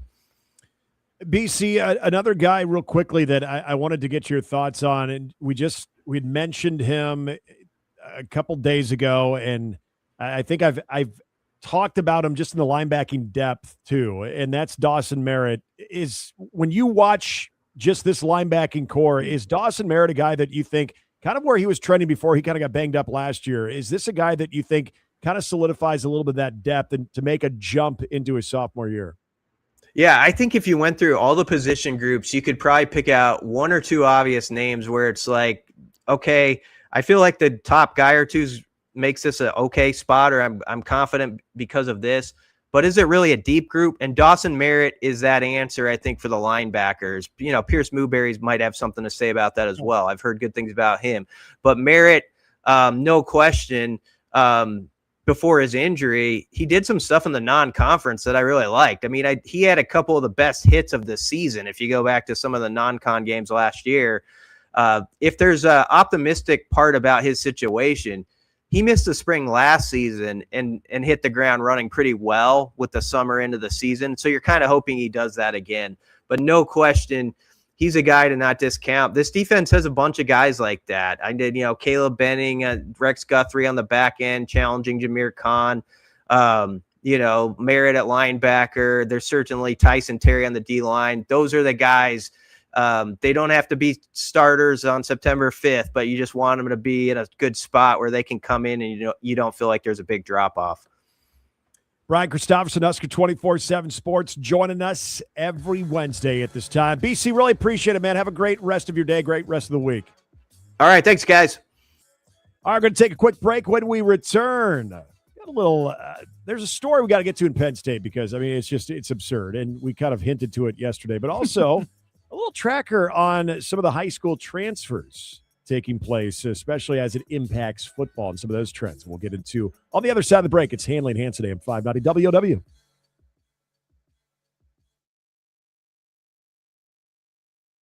Gunshot victim, spinal cord injury survivor. I choose not to be limited by these descriptions. I can't change these conditions. The only thing I can change is my approach. At QLI, I didn't accept change. I created change. I know that what I have is a gift. It's not something that I take for granted, and I used to. I got a passion now that I never had before. At QLI, I choose to thrive. For more information, visit teamqli.com. Storms happen. Power outages happen. The question is, are you ready? AM 590 WOW and Generators for Sale want to help you stay powered up no matter what. Enter the Generac Power Play giveaway today at 590WOW.com and tell us what you want to protect most when the power goes out, and you'll be automatically entered to win a professionally installed Generac whole house generator valued at nearly $15,000. Winner will be drawn September 4th. Enter today at 590WOW.com. Live music 3 times a week just west of Elkhorn. The Doghouse Saloon in Waterloo. Wednesday nights, it's Chad Lee. Friday nights, live bands. Sunday afternoons, music on the big patio, cold beer in hand. Ride out, drive out, everybody's welcome at the Doghouse. And when the Huskers play, Dog fires up the smoker. So come hungry on game day. Take the Waterloo exit to the Doghouse Saloon. This week's bands are on their Facebook page. We all like to save money, and we all like to save time. So why not save money and time on your auto insurance? At Battle Creek Insurance, we offer a way to do both. Enroll in our EFT payment option and save 5% on your auto insurance premium. EFT makes bill paying easy, convenient, and there's no worry of late payments. Visit BattleCreekINS.com today to contact your local Battle Creek independent agent and start saving. Battle Creek Insurance, better together. Have you been to Deer's Ford lately? We may not be the biggest dealership around, but we strive to be the best. And Fremont agrees. We've been honored with 9 Best of Fremont awards, including Best Place to Work, New Car Dealer, Pre-Owned Car Dealer, Locally Owned Business, Tire Store, Auto Repair, Glass Repair, Body Shop, and Best Oil Change. See why so many drivers choose Deer's Ford Lincoln. Visit us today at deersford.com. Fremont's best award-winning dealership. Have you been to Deer's Ford lately? Omaha heat can be brutal, and a broken AC makes it worse. If your system can't keep up, call Controlled Comfort for fast, professional cooling service. Their certified technicians diagnose issues quickly and restore comfort when you need it most. Stay cool, protect your system, and avoid costly breakdowns. Homes and businesses alike enjoy reliable indoor comfort through the hottest days of summer across Omaha all season long. Schedule your service today at ControlledComfort.com. Controlled Comfort keeps it under control. Jeff Ballinger, Gorilla Car Wash, and your family has quite a history in Council Bluffs. Jack, we've been blessed to be in business 100 years. My grandfather starting Ballinger Automotive in 1926, and Gorilla Car Wash, of course, starting 1991. So we have been blessed to be in business. We're grateful to the people in the metro area. who have traded with us for so long. Yeah, we sure haven't taken it for granted. That is quite a legacy. It's Gorilla Car Wash. Find those 8 locations, gorillawash.com. Welcome back to Handley and Hansen on AM 590 WOW. Generational Beef Trivia. It continues on Friday at 4 o'clock. You'll want to call in, prove to us your smarts. And if you do, you'll win yourself a gift card to the Pit Barbecue Lounge worth $25. You get free lunch on us if you can beat us in trivia, which so far I'm 0-1. You're 1-0. We'll put those records to the test, hopefully with the help of some callers from our show. The number to call is 531-895-0590. That is Friday at 4 for Generational Beef Trivia, brought to you by the Pit Barbecue Lounge over on Highway 370 and 72nd Street. It's Handley and Hansen, AM 590 WW. Grant Hansen here alongside Nick Handley, and Justice Rhodey is our producer. So the Lincoln Journal-Star, Nick, put together a pretty good story. This was Luke Mullen, by the way, earlier this week, just sort of not a comprehensive list of all the transfers in high school football, but some of the big ones, the notable ones, just so you can get yourself, for you high school football fans, a lay of the land on who's going where. Now, not a whole lot of surprise. A lot of people transferring to Millard South. Obviously, Trey Taylor and Tavius Ellis go there. Torrey Pittman is a big non-Millard South transfer. He goes from Omaha Central to Millard North, and Nebraska commit there.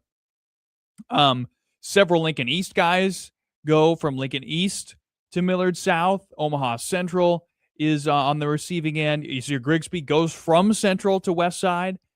So a lot of moving parts here. There's some guys out west even too. Grand Island, Hastings St. Cecilia, and Max Holting, Andrew Sabatka, and Bo Stubby from GI Northwest, all going to Grand Island Central Catholic. So it's crazy to me, Nick, that this is a thing. This is an article that is written at this stage of the game. It's hard for me to deny these guys the ability to go transfer and play football somewhere else where they think they're going to be best set up for success at the collegiate level, where they're going to get, they think, the best coaching or the best situation for them. I understand that, and I respect that. I also think you have to consider the best situations for everybody else as well. There's a balance to be struck somewhere between the complete destabilization of competitive balance and guys on an individual level doing what's best for them and their futures in the game of football. This is the way that obviously athletics is right now. There's no putting this toothpaste back in the tube, okay? We already know that. And I can sit here and bitch and moan about how this wasn't the way it was when I was playing. And it was funny because I was a transfer my junior year from Millard South to Millard West, and Millard West Open. It was a little bit different, though, because that was a district they're trying to fill a school, as opposed to me going from, like, say, Millard South to Omaha North. You know, I mean, so I get frustrated on a couple of levels because I'm also curious what my son will be exposed to when he gets to that age where, if he wants to participate in high school athletics, what that landscape's going to look like. Because I do have a problem with high school players that have no intention, of transferring at all, that have zero intention of transferring, that are doing essentially the traditional route that most people do in high school. And that is, I live in this area. This is the where high I go. school I'm zoned to, and I'm going to go there. I think of certain players at certain positions that stood to probably have a good opportunity, at least in their junior and senior year, to maybe be the starting quarterback or be the starting running back or be the wide receiver. And then all of a sudden, now you get recruited over. And At the high school level, you get Which recruited over. To And then, me, feels unacceptable. I agree. I totally agree. So, like, I'm okay with guy A, quarterback A, let's just use that because that's a good position, transferring to school B because he thinks he's going to get better coaching at school B or maybe more playing time or whatever. What I'm not okay with is coach A going to recruit Coach B going to recruit quarterback A and say, come here over this kid that does live in my district. Yeah, and that's not cool. I know the counter. I don't know if that's happening or not. And I know the counter to what everyone would say is, well, if say that person that is being recruited over, you have a chance to beat him out, but do you really? So then he's left with the option of losing game time reps, maybe not being a starter, or then he has to transfer as well. And to put a family through that and to force that issue, I think it's absurd. I have. And look, I love high school sports. I grew up broadcasting high school sports. I played high school sports. I've coached high school sports. It's unrecognizable to me. But everything on how people assemble a roster anymore is completely unrecognizable. So somebody my age right now is having to come to terms with that. I will never, at the end of the day, I want what's best for all of these kids, but I mean all of them. I'm not talking about the ones that are going to impact Nebraska next year or the ones that are going to impact Michigan or other colleges. I want what's best for the kids. You know what? I wanted to play high school football at Millard South, and so I'm going to play high school football at Millard South because I live in the area. Oh, crap. Now I'm having playing time taken away from me because, these guys moved in. Or I want to play at Lincoln East, and now these guys move. So it's just – it is what it is. The numbers are going to continue to get out of whack. It's just how things work when it comes to working on a roster because of that emphasis of not only getting these kids to the next level, but for these coaches to win and win at a high price. And there's something to be said, too, for what you said earlier about Legion in the whole Legion travel ball discussion. Like, if you're good enough, they'll find you. And I think there is some truth to that. It's not always true. I believe that, but I think more often than not, if you're good enough, they'll find you where you are. Yeah, I truly believe that, but I feel like that's an archaic way of thinking right now. It truly is, but that's how it is. All right, the latest on the Penn State situation involving their version of the Cocaine Cowboys. We'll tell you about that on Handley and Hansen, AM 590 WOW. Having trouble sleeping? Stop by 42 Degrees and discover why so many people turn to 42 Degrees for solutions that help them rest, relax, and wake up feeling refreshed. Visit the brand new location at 180th and Q, or stop by any of the 10 convenient 42 Degrees locations serving Omaha and Lincoln. Grand opening savings are happening now, making it the perfect time to stop in. Learn more at 42degrees.com. That's 42degrees.com. 42 Degrees. Still by your mom's house.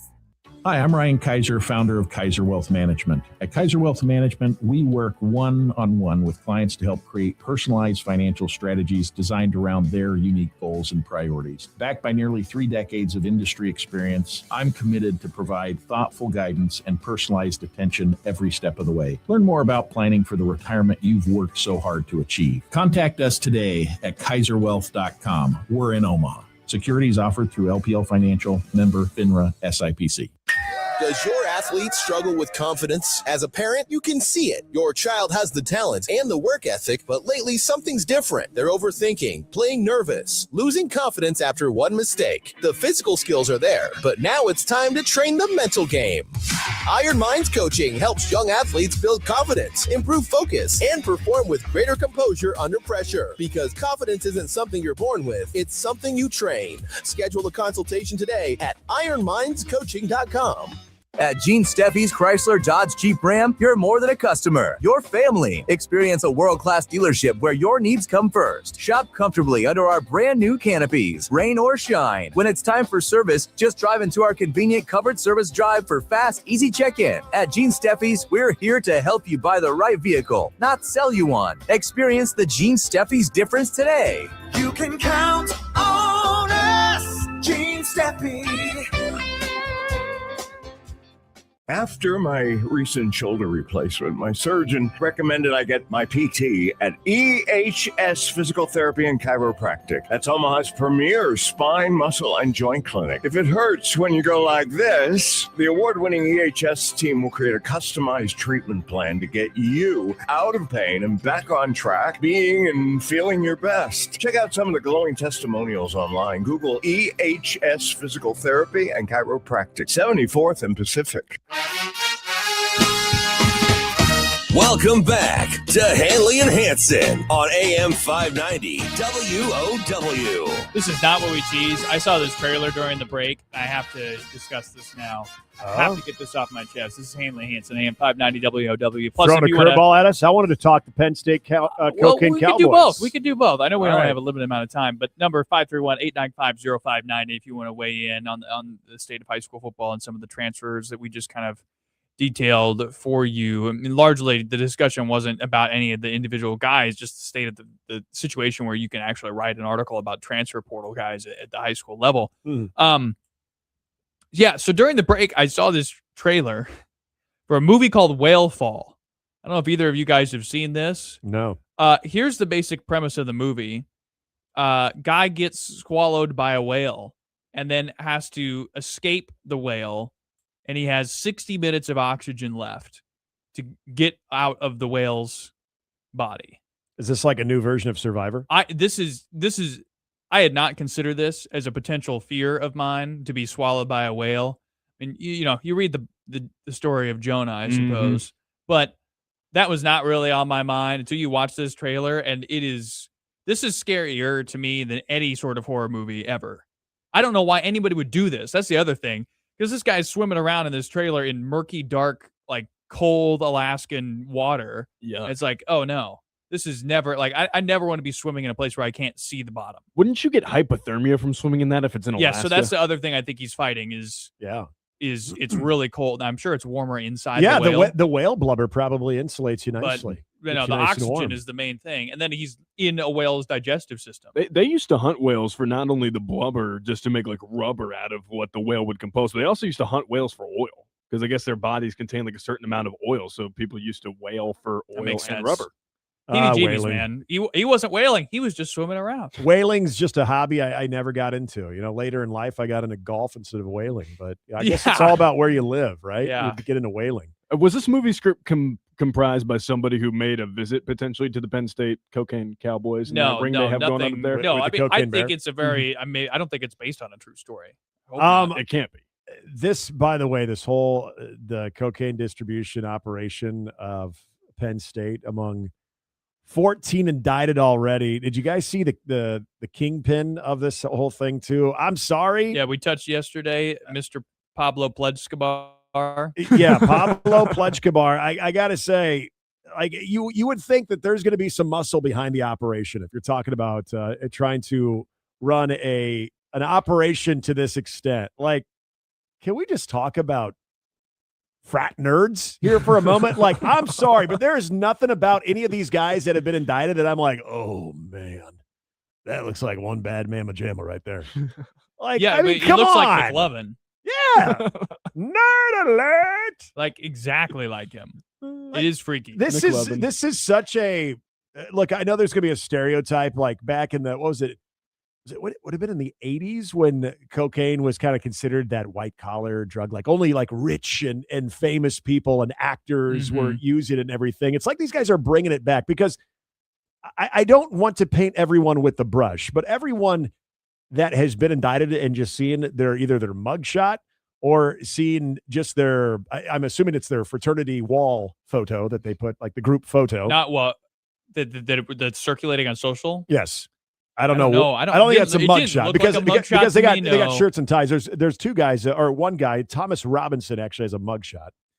I'm sorry, but they all look like overly privileged brats, young adult brats that thought, hey, this might work. Yeah, the Pablo Pledgecabar's guy. That's that one definitely looks like a mugshot. Yeah, he is suited up, but I mean, he looks intense. He's definitely not joyful. He looks intense, but he also doesn't look scary at all.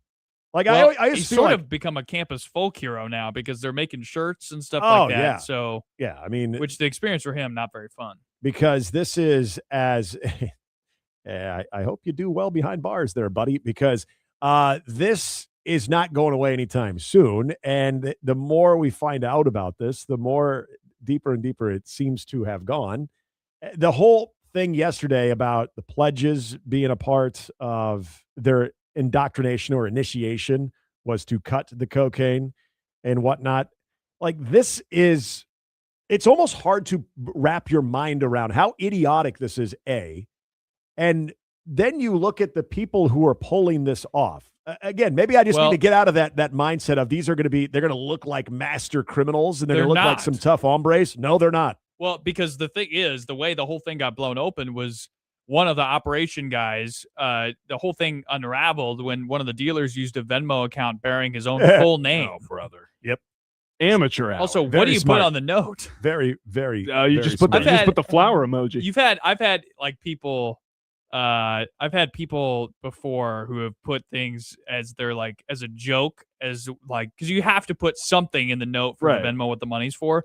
I've had people who've like put different emojis in there as like a joke before, and other people like seen the post because you could see what other people have been spending stuff on, and then that's caused some consternation for others. I feel like we have to ask, did this whole ring come about because James Franklin and the Penn State Nittany Lions really didn't live up to expectations in 2025? Did they start a butterfly effect that led to the cocaine ring? They had to go with the nose candy instead of just hard alcohol to soothe your pain from not winning the big game. Yep, that's what losing to Northwestern UCLA I have a tough gets you. time blaming this on James Franklin, but I will tell you with your whale movie there, this could make for a very, very fun whether it will be an actual docuseries or just some type of movie. But whoever portrays them, I hope it's bad.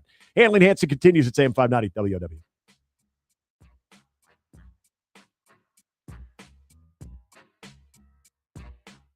The legend has returned.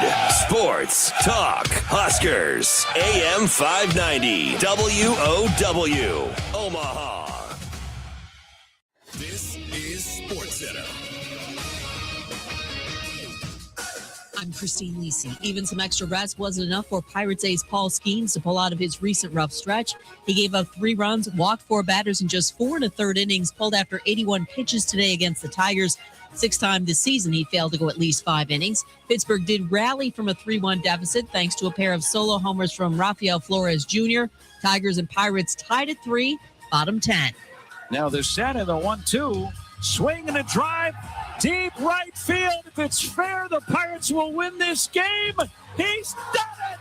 Brandon Lowe wins it. What a thrilling come from behind win.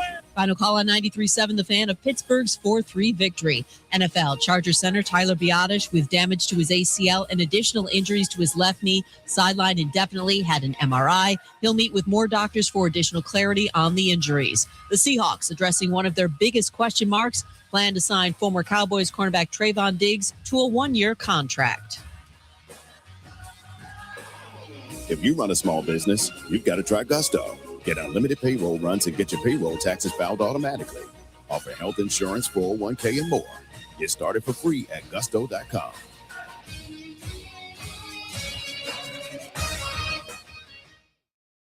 Have you heard about, or better yet, have you seen Sony's revolutionary new RGB TV? It's a game changer. Critics are running out of superlatives. It's 1.5 times brighter than previous TVs, and the color detail is quite simply breathtaking. If you love watching movies or sports, let the guys at Custom Electronics blow your socks off with a demonstration. Sony's new True RGB TV at Custom Electronics, 75th and Pacific.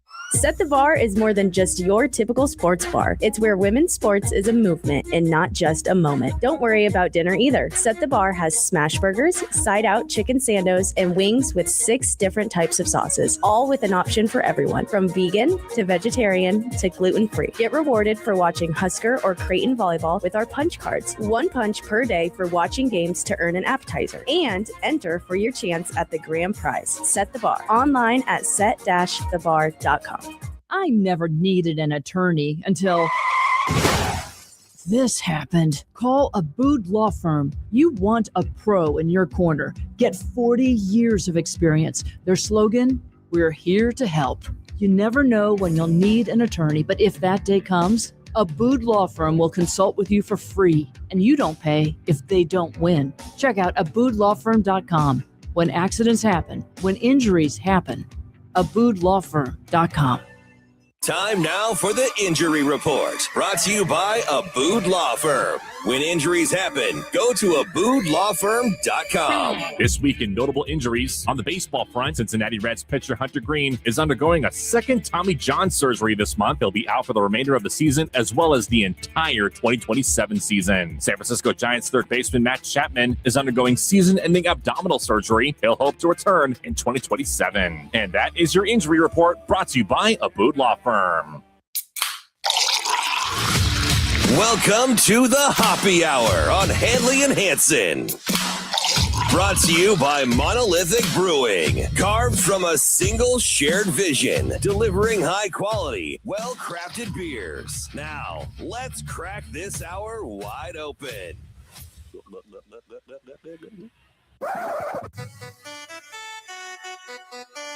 Final hour on a Wednesday. It is the best hour of every day. It's the Hoppy Hour. It's brought to you by Monolithic Brewing on 120th and Forts.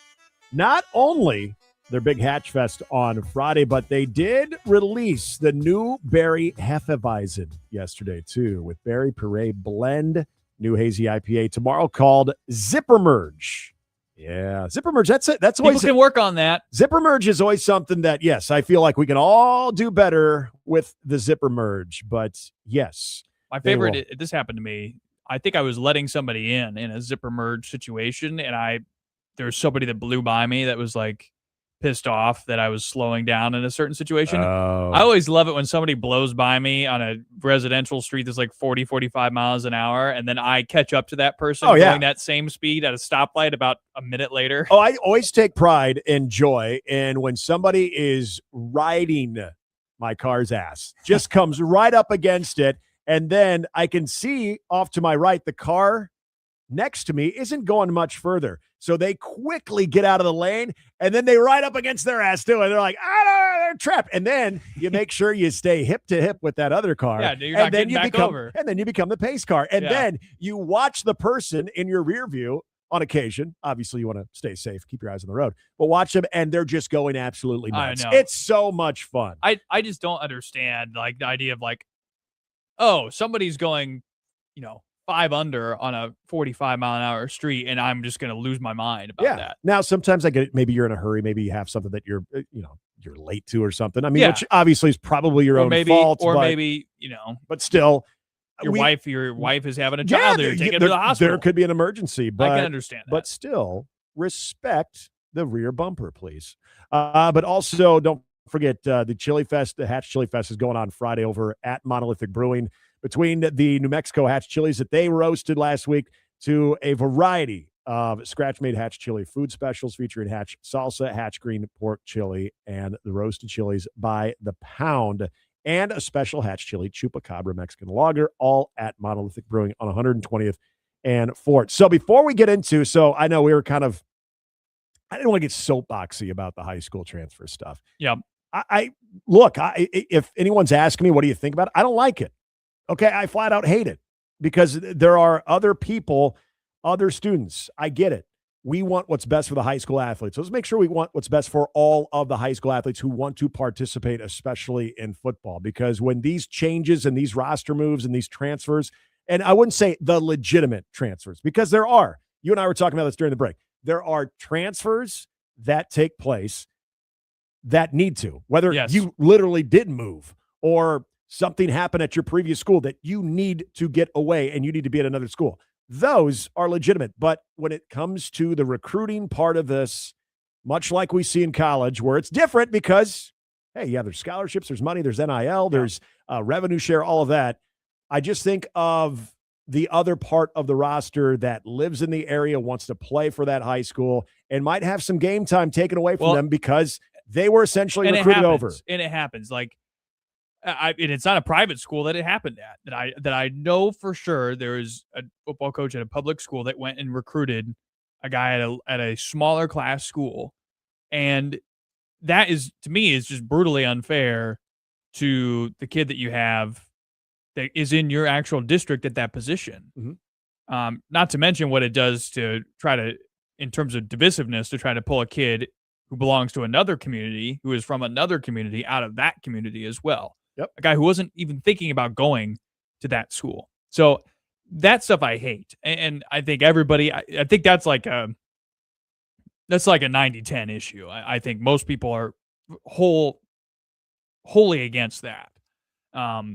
So it's a different time. It is a different time. And there's, like you said earlier, toothpaste out of the tube on that. Like, I don't think we're going back to a point where it is essentially non-existent. I think some of it too is like there's a much greater scrutiny and much more attention paid to who's transferring to where, especially when you have guys that are high profile.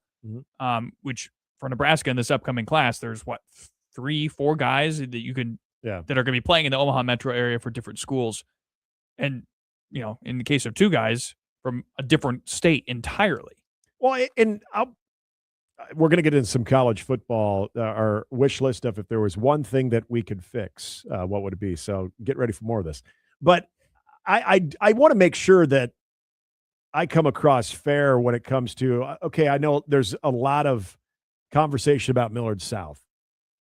And I mean, it's not just Millard. I mean, Millard South is the flavor du jour right now for a lot of people. 5 years ago, somebody else. Right. We saw West Side having a loaded team. Okay. It's going to be somebody else because everybody is now trying to outdo the other. I understand that. That's just how this goes. But I also want to make it very clear that there is a lot of people on that Millard South roster that are Millard South kids that live in the area, that want to play for that football program and will play for that football program, that are there, have been there maybe all in that area their entire life. Okay. So, I mean, that does exist. That's not lost on me, that a lot of these rosters are based off of their actual core area students. It's just when you start to maybe get one guy here or one guy there or one guy there in a position of importance, I've always asked, what are we really doing? And that just is what it is right now. Yeah. And that's, I've come to accept it. Don't have to like it, but I'll move on from it. So macro to the college level here. And so as I've sort of been thinking about this offseason, to me, there are 3 pillars of destabilization in college sports. And I know pillars of destabilization is a little bit of an oxymoron there, but to me, that's what it is. You can make a really strong argument for a 4th, which would be all these crazy court rulings. And we just had another one. And friend of the show, I'm comfortable saying, maybe I don't want to put words in his mouth, but I'll say friend of the show, Caleb Henry, had a good tweet about this most recent injunction for a judge in Louisiana that's granted 16 football players, including several of them who have gone to an NFL training camp, a restraining order that allows them to come play college sports this fall. So he quote tweeted that from Pete Thamel and said, "The new American dream is being a 23 to 27 former college athlete feeling aggrieved and getting a judge to rule in your favor." And like, that's tongue-in-cheek sarcasm, obviously, but it is the most annoying part of this entire experience right now. So I'm throwing that out. That's not one of the things that we're considering, because I think if anybody could say, okay, if there's 3 things wrong with college sports or 4 things, and you're picking one of any of these 3 others that I'm about to tell you, most people would, I think, pick these stupid legal injunctions. They're the worst development that we've had over the last 2 years, bar none. But if I'm distilling what's changed in college sports down to 3 individual topics, I'd love to hear from you on this too. AM 590 WOW, Handley and Hansen, 531-895-0590. But they are NIL. That's the big change. Conference realignment and the transfer portal and the freedom of movement that athletes now experience in the college game. If you could, quote unquote, fix, change, make it go back to the way it was before, any of those 3 things, and you can only pick one, what would it be and why? For me, and this one wasn't even close, it's conference realignment. And I think what I would love to see, especially for college football, because it has become such a lucrative operation with the TV deals, with the money that's being invested into these football programs, that, and I think it is inevitable. I don't know exactly what the timetable would be for something like this, but I think it's inevitable that you're going to see college football be its own separate thing. And I hope that also allows us to come back to the regional division feel, like the conferences the way that they were, when they were based off of geography, where they weren't bi-coastal conferences. And you think about the money part of this, of what athletic departments are putting into traveling when it does come from, say, you're in Piscataway and you have to go out to LA and vice versa. Now, this also affects the Olympic sports as well, but we're just making this a football conversation here. There's money to be saved when it comes to that. But also, if you isolate your product that has been very, very popular and you bring back the regional feel to it, where, think about it here in Nebraska, they could travel to Lawrence, Kansas again. They could travel to Manhattan, Kansas again and watch Nebraska play an away game that is a pretty reasonable drive. And every other team in all the other conferences where it is based on geography. And I know some of the pushback on that would also be, well, this is a great recruiting opportunity when you can branch out your overall product and your program's footprint to the West Coast and the East Coast. I would love to know the type of data, and I don't know if it exists, on how many recruits come to a school based on because they play in a conference that will, at least once in 2 years, bring them back to their home state to play one football game.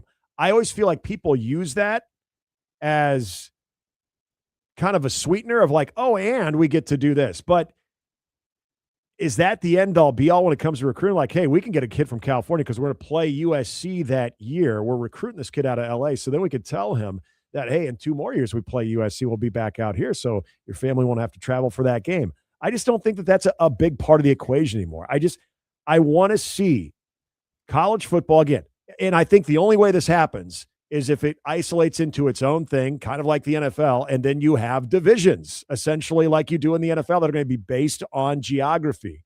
I just want to see a version of that come back into college football and make it make sense when you have this type of geography or lack thereof of what we currently see. So for me, it's that as well. It's realignment. And again, not close. And I can live with the transfers. I certainly can live with the players getting paid. I'm 100% on board with that. Even as wild and crazy as it is right now, I, as a fan of the sport, do not have to worry about paying anybody, right? I'm not the one who has to, at this point, stage of my life, have to go ask some rich booster for a check. And I'm not the one who has to solve the problems of the financial arms race. That's for a different class of individual in this college sports realm. So that's not one of the things that I consider. What affects me most as a fan, transfer portal is number 2, but number 1 for sure is the realignment. And I have a nostalgia for something that I didn't get a chance to experience in the Big 12 and the Big 8 before it. The idea of a regional area where, look, you can drive to 3 to 4 road games a year. You can drive to Iowa State. Not that was the sexiest trip. Manhattan, Columbia, Missouri. Again, not the safest. But you can visit Boulder. I mean, you could visit all of these places. Stillwater. When we went to the regional for Nebraska baseball, Minnesota in Stillwater, and Iowa is shorter than Boulder. Just saying. It's true. In Stillwater 2 years ago, 3 years ago now. That was such a great experience just for me to visit this college town and a current Big 12 town and a former conference mate of Nebraska. Is like, this would be fun to get a chance to go down on a Friday with your buddies and go to experience another college town's bars, go to experience, again, a drivable road trip. There's only really one. I mean, you can consider Minnesota. I think that makes sense. But in terms of schools that will be on Nebraska's schedule every year, there's only one in the Big Ten Conference. That's Iowa. Yeah. That's drivable.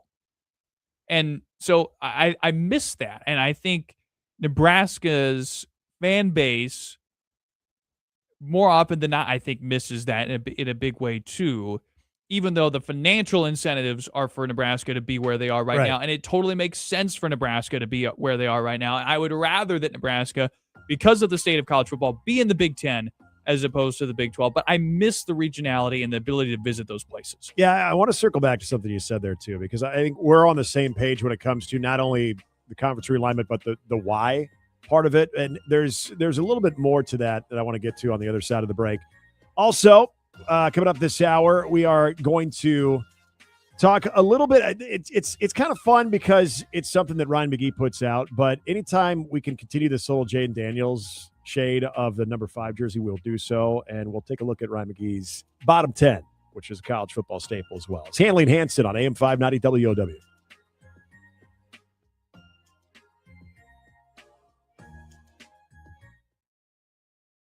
Where has the time gone? I missed being a part of our evenings together, and I'm proud to be back in Omaha and in Nebraska on this legendary station. Hi, everybody. McGraw-Milhaven here. And every night on America at Night, we'll break down the news, tackle issues that matter, and have a real conversation with people in the headlines. I hope you'll join me each and every night. Let's make our nights interesting once again. America at Night with McGraw-Milhaven. Weeknights 8 to 11 on AM 590 WOW. You can tell a lot about a brewery by the people behind the bar. At Monolithic Brewing, they're always chasing the perfect pint, combining creativity, collaboration, and craftsmanship in everything they brew. It's the kind of neighborhood place where you'll find familiar faces and something new to discover with every visit. Pair your favorite beer with one of their unique burgers, wraps, or shareable appetizers. Then stick around for special beer releases, live events, and a tap room that's as welcoming as the beer is memorable. Monolithic Brewing, small batch beer, monumental flavor. Nebraska weather keeps you guessing. It's sunny one day and snowing the next. John Henry's knows that kind of weather whiplash can really put your home comfort system to the test. If your furnace is still hanging on and your AC is about to clock in, now's the best time to make sure everything is ready. Make the easy call to John Henry's today. 435-5555. John Henry's Plumbing, Heating and Air. And electrical. Think you know your stuff? You're invited to pit your knowledge against Handley or Hansen in Generational Beef Trivia. Sponsored by the Pit Barbecue Lounge. Every Friday at 4 p.m. If you're a boomer, you get to pick Gen X or Gen Z questions, while the boys will have to answer boomer questions. If you outsmart them, you'll win a $25 gift card to the Pit Barbecue Lounge, just off Highway 370 and 72nd. Generational Beef Trivia with Handley and Hansen, Fridays at 4 p.m. Brought to you by the Pit Barbecue Lounge. Boomstock is back, and we're celebrating 5 far-out years. Join Boomer Radio August 29th on the Gene Leahy Mall for Boomstock 2026. Enjoy an evening of classic 60s and 70s vibes with live music from Bozak and Morrissey, Touch of Grey, and The Raw Nerve. Plus food trucks, raffles, games, a full bar, and more. Presented by Mutual of Omaha and benefiting the First Responders Foundation and the Stevens Center. General admission is free. Upgrade to VIP at boomstock.org. Hi, this is Dave Navity. Every Saturday, right here on AM 590 WOW, my show, Saturday Mornings with Dave Navity, is the place to be. 6 to 9 every Saturday. We'll cover news, politics, current events, and anything else my brain decides to conjure up. One promise, it'll be entertaining, and it'll be the right way to start your Saturday morning right here on AM 590 WOW. Welcome back to Handley and Hansen on AM 590 WOW. Handley and Hansen, AM 590 WOW. We've laid out our cases for if we could fix one thing. One of these 3 destabilizing pillars I laid out for you in college football. Those being the transfer portal, NIL, and conference realignment. What would it be? Nick and I are on team realignment. That's what we would fix. We want to hear from you. 531-895-0590. Justice, what do you have? Do you have a certain area? Are you conference realignment team as well, or do you go a different route? I actually have a different route that I would go with this, fellas, and it's not a slight. I thought you both brought up great arguments in terms of conference realignment. I would actually tweak the transfer portal market, and here's how I would do it. This is a theory and a working concept that I've had in place for a while now. I believe that the college transfer portal in any sport, really, as long as you have the necessary finances, should operate how world soccer operates their transfer market. And what I mean by that is whenever a player needs to move clubs, needs to move institutions in the realm of world soccer, the respective institution, let's say Texas Tech wants to go get a player from Washington. They want DeMond Williams. What they would have to do is go to Washington and say, hey, we would like to take DeMond Williams. And then Washington would say, here is our asking price for you to take DeMond Williams. You have to pay that school a direct fee to take them off your hands before you can negotiate any wages, any contracts for the player, right? If we're going to operate this like professional sports, let's take it and push it to the world of professional sports. So if you want a player, you have to pay the institution the amount that they set. You can negotiate that. You can find a way, but you have to pay a set asking price in order for that player to now be open to negotiate with you. That way, a school gets a kickback. They're able to take that money and put it into the transfer portal or put it into necessary parts of their athletic department. You could do that for football. You could do that for basketball. You could do that for baseball, so long as the necessary financial constraints are in place where these teams have budgets. We have proper agencies, and that's another thing I would fix is making sure that we have proper licensed agents in college sports so we're not taking 15 to 20% of athletes' earnings off the top. But that's the way that I would change the transfer portal market. I would operate it like world soccer, where, yes, you can have free agents. Hey, maybe a player gets dismissed from the program. That player is now free to negotiate with any team that they feel is ready for their services and is in requirement of their services. But if you have a player that is under an NIL contract with another team like Washington, let's take DeMond Williams. Texas Tech wants DeMond Williams. They have to go approach the people at the University of Washington and say, we'll pay you a straight fee. They can negotiate that fee, pay the fee, and then pay the player what they want, and then that player can fully be yours. That way we're not having the hassle. If he went behind our back or he broke the contract, you have to pay a fee up front and then pay the player's wages on top of that. That's how I would approach the transfer portal. So you're on essentially the doorstep of being able to have a trade deadline or being able to trade players. Because, I mean, it's not always player for player. It can be player for cash considerations when we think of that. Now, it's funny you say that because on previous radio show, I used to joke about as much as I laughed back in, I think, 2014 when Kane Coulter and Northwestern tried to unionize, and it was the most hilarious thing in the world. You're thinking, yeah, okay, good luck, buddy. Now we are so much closer to that, to where when somebody brings up anything that looks like there could potentially ever be a trade deadline in college football, I know that initially you laugh like, okay, I don't think they're going to go that far. But would you guys agree that we're actually closer to that than we are further away from that? Oh, for sure.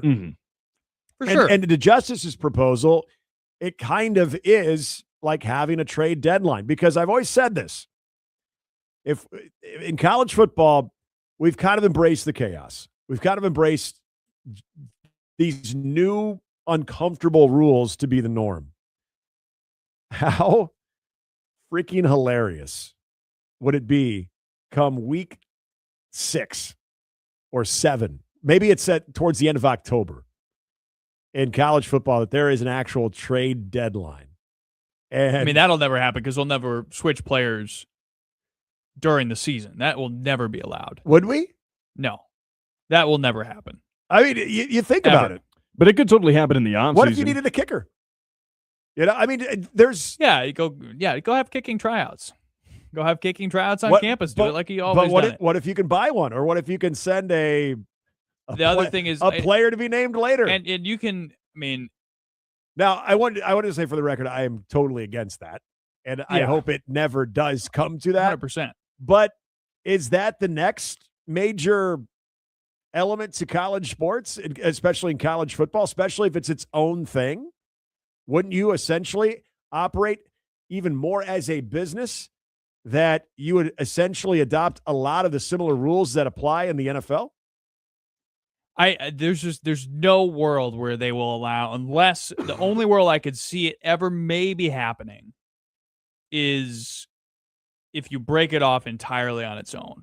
But the fact that you're tied, well, yeah, I mean, in this scenario, but the fact that you're tied to the university in terms of credits in college and transferring mid-semester, that would always prevent anything in terms of in-season player. Yeah, you can movement finish your semester online at that school before you officially academically transferred into the next But you have to semester. be enrolled. Like, that's the thing. Like, you have to be enrolled in that school. But that's why this proposal would mostly be sent around the offseason. Transfer portal would be my motto with this, where it's like if a player enters their name into the transfer portal, I got inspiration from this because Lamar Wilkerson, when he transferred from Sam Houston State to Indiana for basketball, he gave Sam Houston State a portion of his NIL contract that he got from Indiana. He gave him $1 million kicker on the way back as kind of a thank you. That sparked the idea that, hey, what if in the offseason, when players enter their name into the portal, what if the school itself, with their $40 or $50 million NIL budget, gave the school that they're trying to take the player from a kicker? I know it's a free market. I know there's some loopholes that we'd have to really patch and work around, that there'd be some finessing to do, but I think that'd be a cool way to make sure that everybody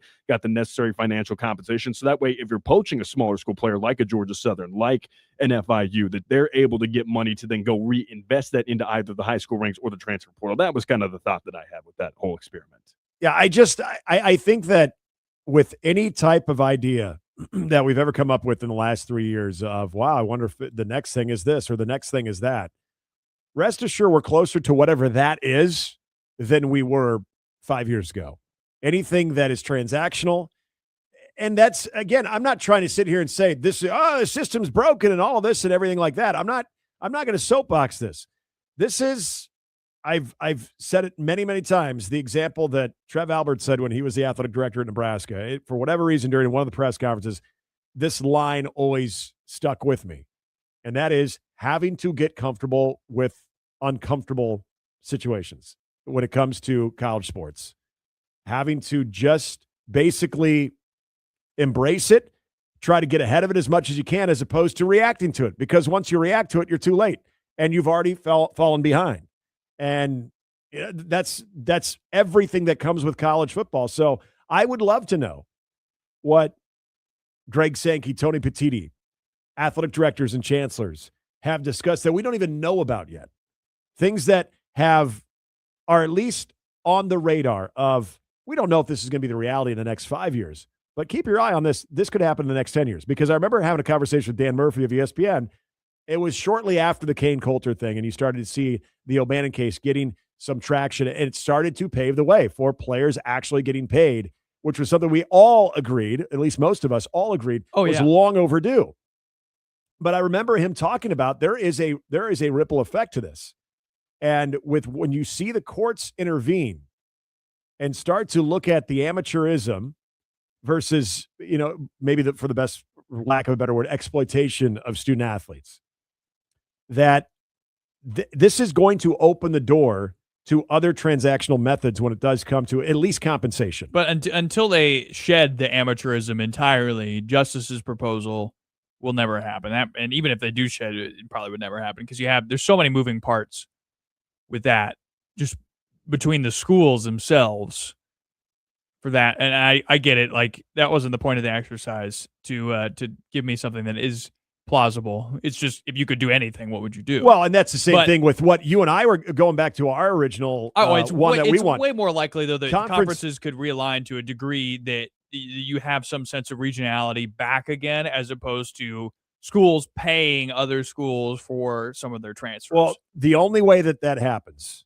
what you and I wanted to see, conference realignment making more sense geographically, is you either break off into, remember back in the day, there was the thought of the two super conferences. Right. You do two super conferences, essentially your AFC and your NFC, or college football breaks off independently, which again, I think is more the reality at some point, breaks off independently. And then you can collect essentially the teams that financially can support this. And then you start to realign them based on divisions as opposed to, quote, conferences. Yeah. That's the only way even our suggestion, I think, will ever happen. Yeah. Or an act of God or Congress. And I think an act of God is more likely. So, I mean, those are, make it law. I get it. But there's a lot. There's just, that's the transfer thing will never happen. The midseason transfers or a true in-season trade deadline will never happen, ever. And we also kind of have an off-season trade deadline now when we have only one open transfer portal window. I mean, that's essentially what that is. But no, you're telling me if college football broke into its own thing, That it was its own because it's organization. still tied to the universities. It's still going to be tied to the universities to some degree that you cannot just up and leave mid-semester and go somewhere else. Because if you have to be enrolled at the school, you can't be enrolled at the same time in two different places, enrolled in one school, playing for another. I mean, then at that point, it's completely. What if there's language that's agreed upon, though? That you have to finish you'd have to finish your semester at that school. Then we've jumped the shark. Just saying. That will never happen. I'm not saying it's likely, but I'm saying I would say there's more of a chance of that happening than you're giving credit for, because this thing is out there. I mean, every idea when it comes to college football turning into the world of the NFL or professional football, I think is a little bit closer than what any of us probably really want to admit. Maybe I'm a little bit out there when it comes to that, but I would never say never. I guess I'd put it that way. All right, come back. The bottom 10 in college football. Let's take a look at the preseason from Ryan McGee, because there's some fun little Jane Daniels in there. We'll get to that and some more of your thoughts as well. Handley and Hansen, AM 590 WOW.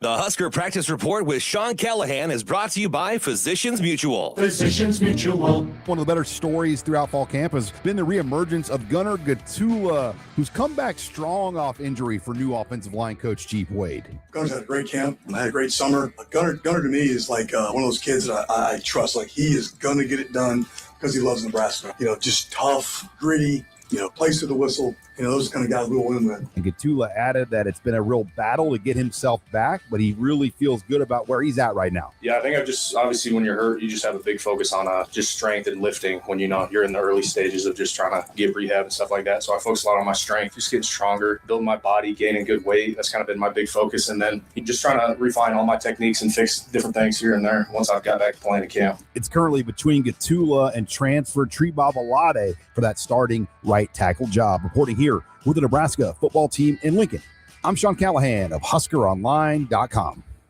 Born and raised right here, Physicians Mutual understands Nebraska values because we live them every day.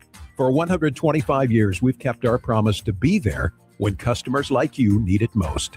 When you choose Physicians Mutual, you can rest easy knowing we will help protect what matters most to you with insurance for health, life, and retirement. Built on trust, focused on your future. Visit physiciansmutual.com. Physicians Mutual, Physicians Mutual. Time now for Huskers All Access, brought to you by Access Bank, here for a reason. Dustin Evans, kind enough to join us again. Now, who are the psychos? Who are the great personalities in that room? I think the room is everybody brings something different to the table. You get what I'm saying? Like, I'm the level-headed one of the other group. I keep the pace going. We have some of the crazy ones. The tackles are usually, the guys who like to get a little chirpy or get a little crazy. But yeah. I think as a unit, we have to be psycho. Am I right? And a lot of times people think, O-line is defense is starting to fight. Nah, we're going to start the fight. You know what I'm saying? And that's going to be our standard and our expectation. That's the expectation and the standard that when I leave here and then I come back to visit, I'm like, okay, these guys are following the standard and they're knowing what it takes to become the best and what it takes to, be a great leader on the team or be a great offense. I got to ask you now, if you could have gone D1 in another sport, what would it have been? Sometimes I feel like football is the only sport I am good at. But if I had to choose what sport I was good at, I would probably say I would love to be a fast track runner. Us big guys, we're not the fastest, but I would love to just be a sprinter. This has been Huskers All Access, brought to you by Access Bank. For the full interview, visit our Facebook page, AM 590 WOW. Husker fans know the value of a strong return. Your savings should deliver one too. With the Growth Money Market account from Access Bank, you can earn a competitive 3.25% APY. No tiers, no loopholes. And you can still access your funds whenever you need them. Keep your money ready for what's next, from big opportunities to everyday needs. Named a Forbes Best Bank in 2025, Access Bank is the local bank helping your money work smarter. Learn more or open your account today at accessbank.com. Member FDIC. Restrictions may apply. Kick back and strap in for some lively conversation. Handley and Hansen on AM 590 WOW. Hey, you want to win tickets to the Huskers home opener against Ohio? Well, it's pretty easy just to be there for that game on the 5th, because all you have to do is take a picture of your radio presets in your car right now when you're listening to us. Of course, you got to have 590 on there, and you go to our website, our contest page, 590WOW.com, enter that photo, and you'll get a chance to win those 2 tickets, plus tailgate passes and WOW swag as well. Got to do it by the 27th. That is next Thursday. We'll announce the winner on August 28th. I do not know of a radio/TV personality, mainly TV personality, that is getting more run and trying to stretch this product out as much as they can, more so than Pat McAfee. So it was announced earlier today that Pat McAfee is going to be joining the cast of Monday Night Countdown. So he will join Scott Van Pelt, Jason Kelsey, Marcus Spears, Adam Schefter, Michelle Beisner-Buck, all of that crew. So I got to make sure I'm getting all this right. So we got Pat McAfee still on College Game Day. He's on College Game Day on Saturday. Obviously got the Pat McAfee show. Monday through Friday.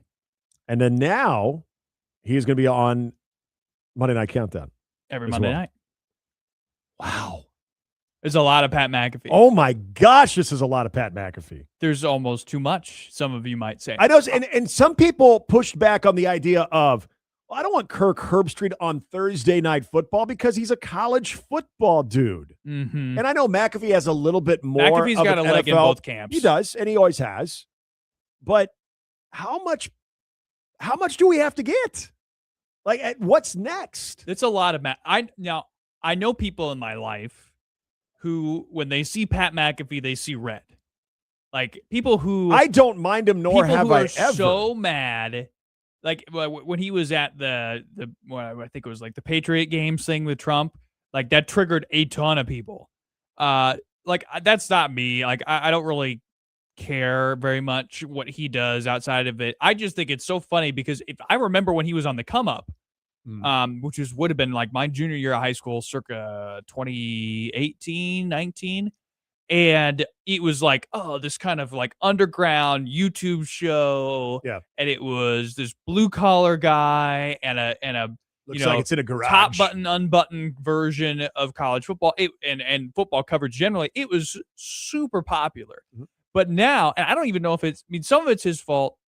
Some of it is just because of how much ESPN has devoted to him, that it's just completely tuned everybody else out. I want to read this tweet, by the way. If you haven't followed Karen McGee on Twitter, you should rectify that as soon as possible. One of the better, more humorous follows. This tweet has 29,000 likes from Karen, local individual.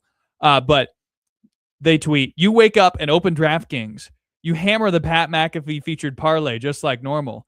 Then you turn on ESPN and watch Pat McAfee debate AI Pat McAfee. And then during the 16 straight commercials, you play the new Pat McAfee album. Banger. Then you DoorDash the new Pat McAfee meal. Life is good."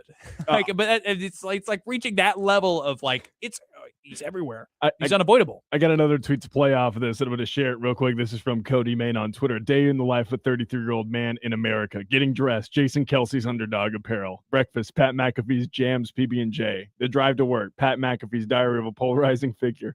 Log into the computer. Update McAfee cybersecurity now featuring Pat McAfee. The lunch break is the Pat McAfee show. Place a well-researched sports rager. Hammer down in DraftKings. Drive home from work. New Heights podcast. Grab a drink. Garage beer. Use the bathroom, go into the collectible garage beer data center coolant mug, and then you wind down.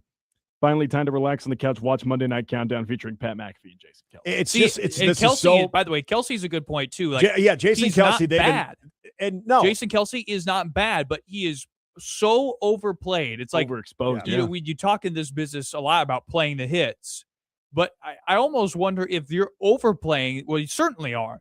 Overplaying the hits, maybe with both of those guys, to the point where like people are getting angry with them just for the fact that they're on the TV all the time. No, and it's not their fault. I want to make this very, very clear. I don't blame they're both really good at what they do. I don't blame Pat McAfee. I blame ESPN. For anybody who is getting Pat McAfee fatigue or Jason Kelsey fatigue, talk to ESPN, because they are taking something that has been massively popular and they are trying to cram it down your throat. And they are trying to put it in any potential spot that they can, because it's worked for them. Now, as we have seen, when this happens, you do get fatigue and you start to basically, I know they're like, oh, you're going to hate watch or you're going to rage watch. There's a line to walk. There is a line to walk that at some point, the fatigue is going to be, all right, what's on the other station because of this. And so, but on the other station, you've got Dave Portnoy. Yeah. That's a good point. The other station isn't super palatable if you don't like McAfee either. Now, I want to read this tweet too, right? Like, McAfee right now is responsible for a huge ratings jump among young males for College Game Day. And at some point, there will be diminishing returns on that. I think that's true, but there is a certain part of this. It's like Twitter isn't real life. Like, there's a lot of people that get a lot of clout by hating on McAfee on Twitter. There's a lot of people watching TV screens on Saturday and now Monday night that really enjoy what he does. And so it's not the complete. He is a very polarizing figure, as he said himself with his album. I want you guys to consider this for a moment, because you just mentioned, Justice, when you brought up the Jason Kelsey and had that tweet, basically is a Pat McAfee, Jason Kelsey sort of a day. When Travis retires, get ready for that. Mm-hmm. When Travis retires, which is sooner rather than later, he might have one more year. This might be it. All right, guys, married. Does not ever have to worry about money a single split second in his life. That will be, you think these two, or even the Jason Kelsey or the Pat McAfee? Oh, you wait till Travis Kelsey becomes available for your entertainment viewing purposes on a regular basis. What we're talking about now, will pale in comparison. I find it funny that we have two major networks, and both of them are the equivalent of two Mike Leach disciples facing off against each other. We've trimmed the playbook down to our 8 best hits, and we're going tit for tat on who can run the air raid best. That's what it feels like. We're just playing the hits over and over, and it gets ratings great, but right now it just feels like we've trimmed the playbook down to what's working best, and that's why maybe these guys have huge salaries. And I'm just kind of ambivalent on him. Like, he's not my go-to guy for national sports talk. I understand why people like him, and I understand why people hate him. Like, I also know how to turn it off. I'm kind of in the middle. But, like, is there a significant drop-off in terms of shtick from Lee Corso, the guy who basically is maybe one of the greatest, if not maybe the greatest college football personality ever, in that chair to trying to make McAfee the next version of that? There's a huge drop-off, and I understand the people who grew up with Lee Corso being ticked off that McAfee is essentially being shoved down their throats and being turned off by that. I get all sides of this particular issue. But I see ESPN's side of it too. Like, look, if he's driving the numbers up, it's a generational thing when it comes to, how you want to consume College Game Day, how you want to consume Monday Night Countdown. Okay, do you want more of the entertainment value of it, or do you want the hard numbers, the stats, and the matchup breakdown? Because to Justice's point, that younger group, they want more of the entertainment. They want a little bit more of, I'm just going to call it what it is, more of the bro vibe. And so they're going to get that with definitely with Pat McAfee, and that's fine. And I get the business decisions. My thing about this is there were times that these networks wouldn't be so brazen about it. Like, ESPN's not even pretending anymore. They're probably like, yeah, we're trying to figure out the next thing we can put them on as well. Like, Monday Night Countdown is only the latest. We're looking for something else as well. They're not even hiding it. Like, oh yeah, do we need a co-host on SportsCenter? Do we need a fill-in? Pat McAfee. Like, it's again, they're just like, yeah, that's what we're doing. Yeah. There was a time they'd be like, no, I know it seems that way, but this is just the way it worked out. Yeah. I mean, I wasn't this isn't change affect me very much. Like, I wasn't a voracious consumer of Monday Night Countdown to begin with. I wasn't a huge fan of the show to begin with. But if you were, and you're looking for something different than what you were getting before, you're about to get it in a big way. Yeah, very much so. We're going to come back, wrap things up, tell you what is on tap as we get you set up for Sports Nightly as Handley and Hansen continues. It's AM 590 WOW.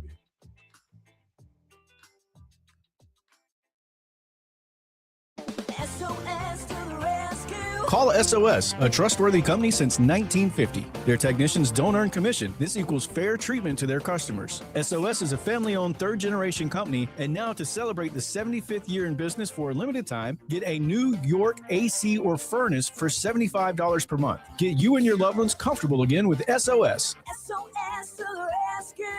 SOS. SOS. Call 402-391-2336.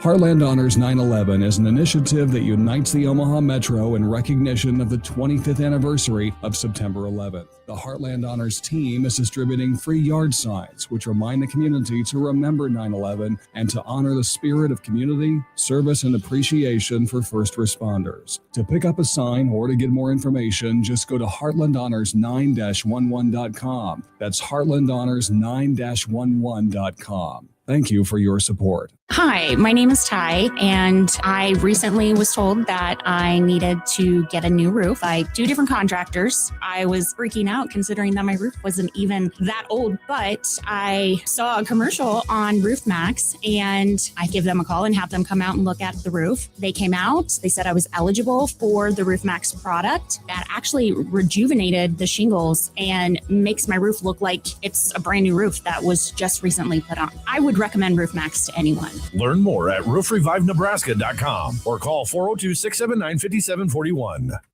Gunshot victim, spinal cord injury survivor. I choose not to be limited by these descriptions. I can't change these conditions. The only thing I can change is my approach. At QLI, I didn't accept change. I created change. I know that what I have is a gift. It's not something that I take for granted, and I used to. I got a passion now that I never had before.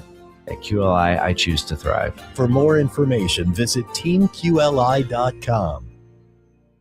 You care about this community, and at United Way of the Midlands, we turn that care into action, making your gift go further and keeping essential services within reach for families across the metro. Make a difference today at unitedwaymidlands.org.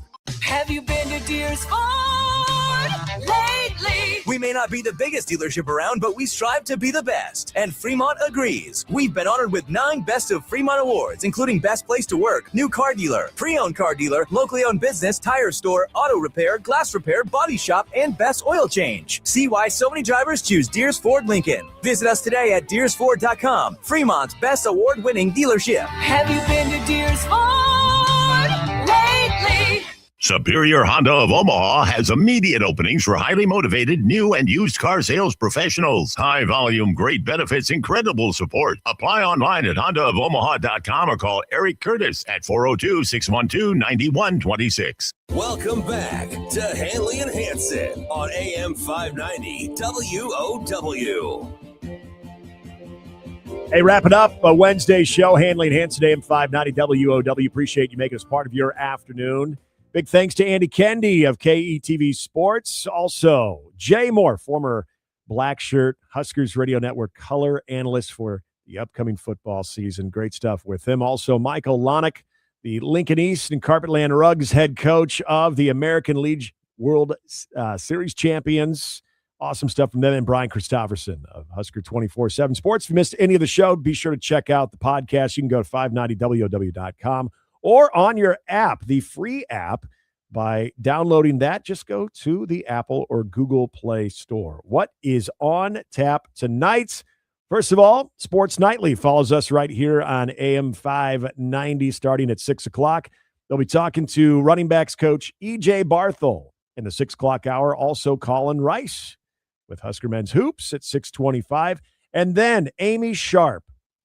We'll be talking about the Greg Sharp Sports Broadcasting Scholarship Fund. That'll be in the 7 o'clock hour. And there's also going to be more information on if you're willing to donate towards the Greg Sharp Sports Broadcasting Scholarship Fund. So some great stuff all across the board on Sports Nightly tonight, right here on your home for Husker Sports, AM 590 WOW. All right, we've got MLB. Yep. That's kind of it. Cleveland, hey, at least they won again. I'm excited because if the Royals win tonight, they will have swept the Swept their A's, A's. which means There's I get something. bragging rights when we talk to Bruns? Michael Brunts on Thursday. I Well, feel- I've already got him. It's feel already like in the bag. feel We've like got a he's series win. He's probably checked out on that season, hasn't he? I would Well, think. I don't know. I am too, for Oh, the yeah. most part, except for the Well, fact that you got to cling to stuff. I mean, at least you got Cags, so you can cling to that. yeah. That's Well, always good. and I kind of hope that there's part of me that wishes they lose every series they play in on the rest of the way, just so that like we know. Oh, you want to tank? They need to make changes. Oh, okay.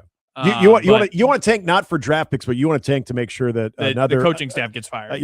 that manager doesn't return. I Yeah. get it. That happens. A's Royals 640. Also, some more 640 games. You got Mariners are at the Brewers, and then your 7:00 slate. Nats are at the Rangers. The 22-0 Brewers. The 22-0 over the Mariners Brewers. By the way, I don't think we spent enough time on this on Monday, but the Brewers kind of went ahead and swept the Dodgers.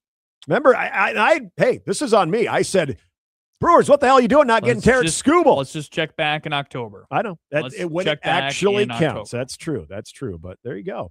Nats are at the Rangers. Angels are at the Astros. That's a 7:30 first pitch. Dodgers, Rockies at 7:40. And that is your slate for tonight's Major League Baseball. Also, the second best record in baseball doesn't belong to the Los Angeles Dodgers either now. It actually belongs to the Rays, the small market of the small market at 75-50. Again, check back in October. It's all That's what I about the keep model. saying. But look at the Rays. Playing in a do we have to? The dumpiest dump. I know. Tempo Mystics tonight, Lynx Valkyries. Nick, did you ever Just get to let the you fall know. and rise of Reggie Dinkins?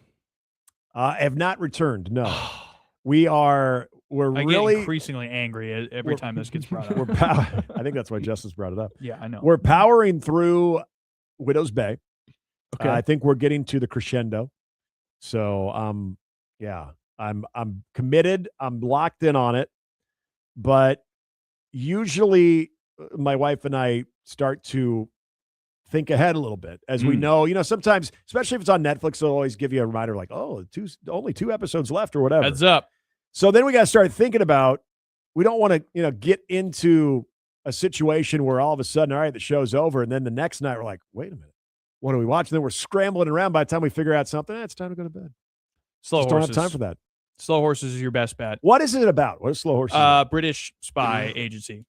Okay. Is it modern or old? Modern. Okay. Yeah, it's great. It's so funny. It is, and then like does a good job of like simultaneously like capturing it's like it's funny, and then it gives you some good drama moments too. Okay. So I'm a huge fan of it. That one's really good on Apple, and then I'm trying to remember there was something else that I really loved. That was a show on Apple.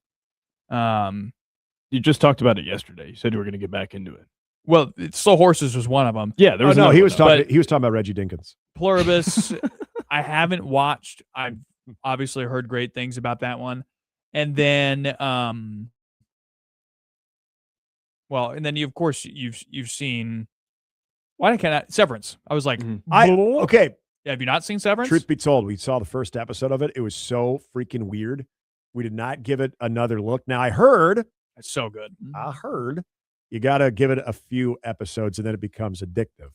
We have toyed with the idea of giving it another shot. The first one was so crazy and it was so very un-Adam Scott-like. I want Ben Wyatt, Parks and Rec, Adam Scott. You're in the wrong place. I that's what I realized. So maybe I need to get out of my comfort zone with Adam Scott and Ben Wyatt from Parks and Rec. Get uncomfortable. Comfortable being uncomfortable. Just like Trev Alberts told us that we should in the college sports landscape. What about Amazon Prime? Do you guys delve into some of the selection on there? I've recently gotten back into Reacher and very, very pleased with the early returns. I have not finished Reacher. It's so good. That is on the consideration list for me for sure.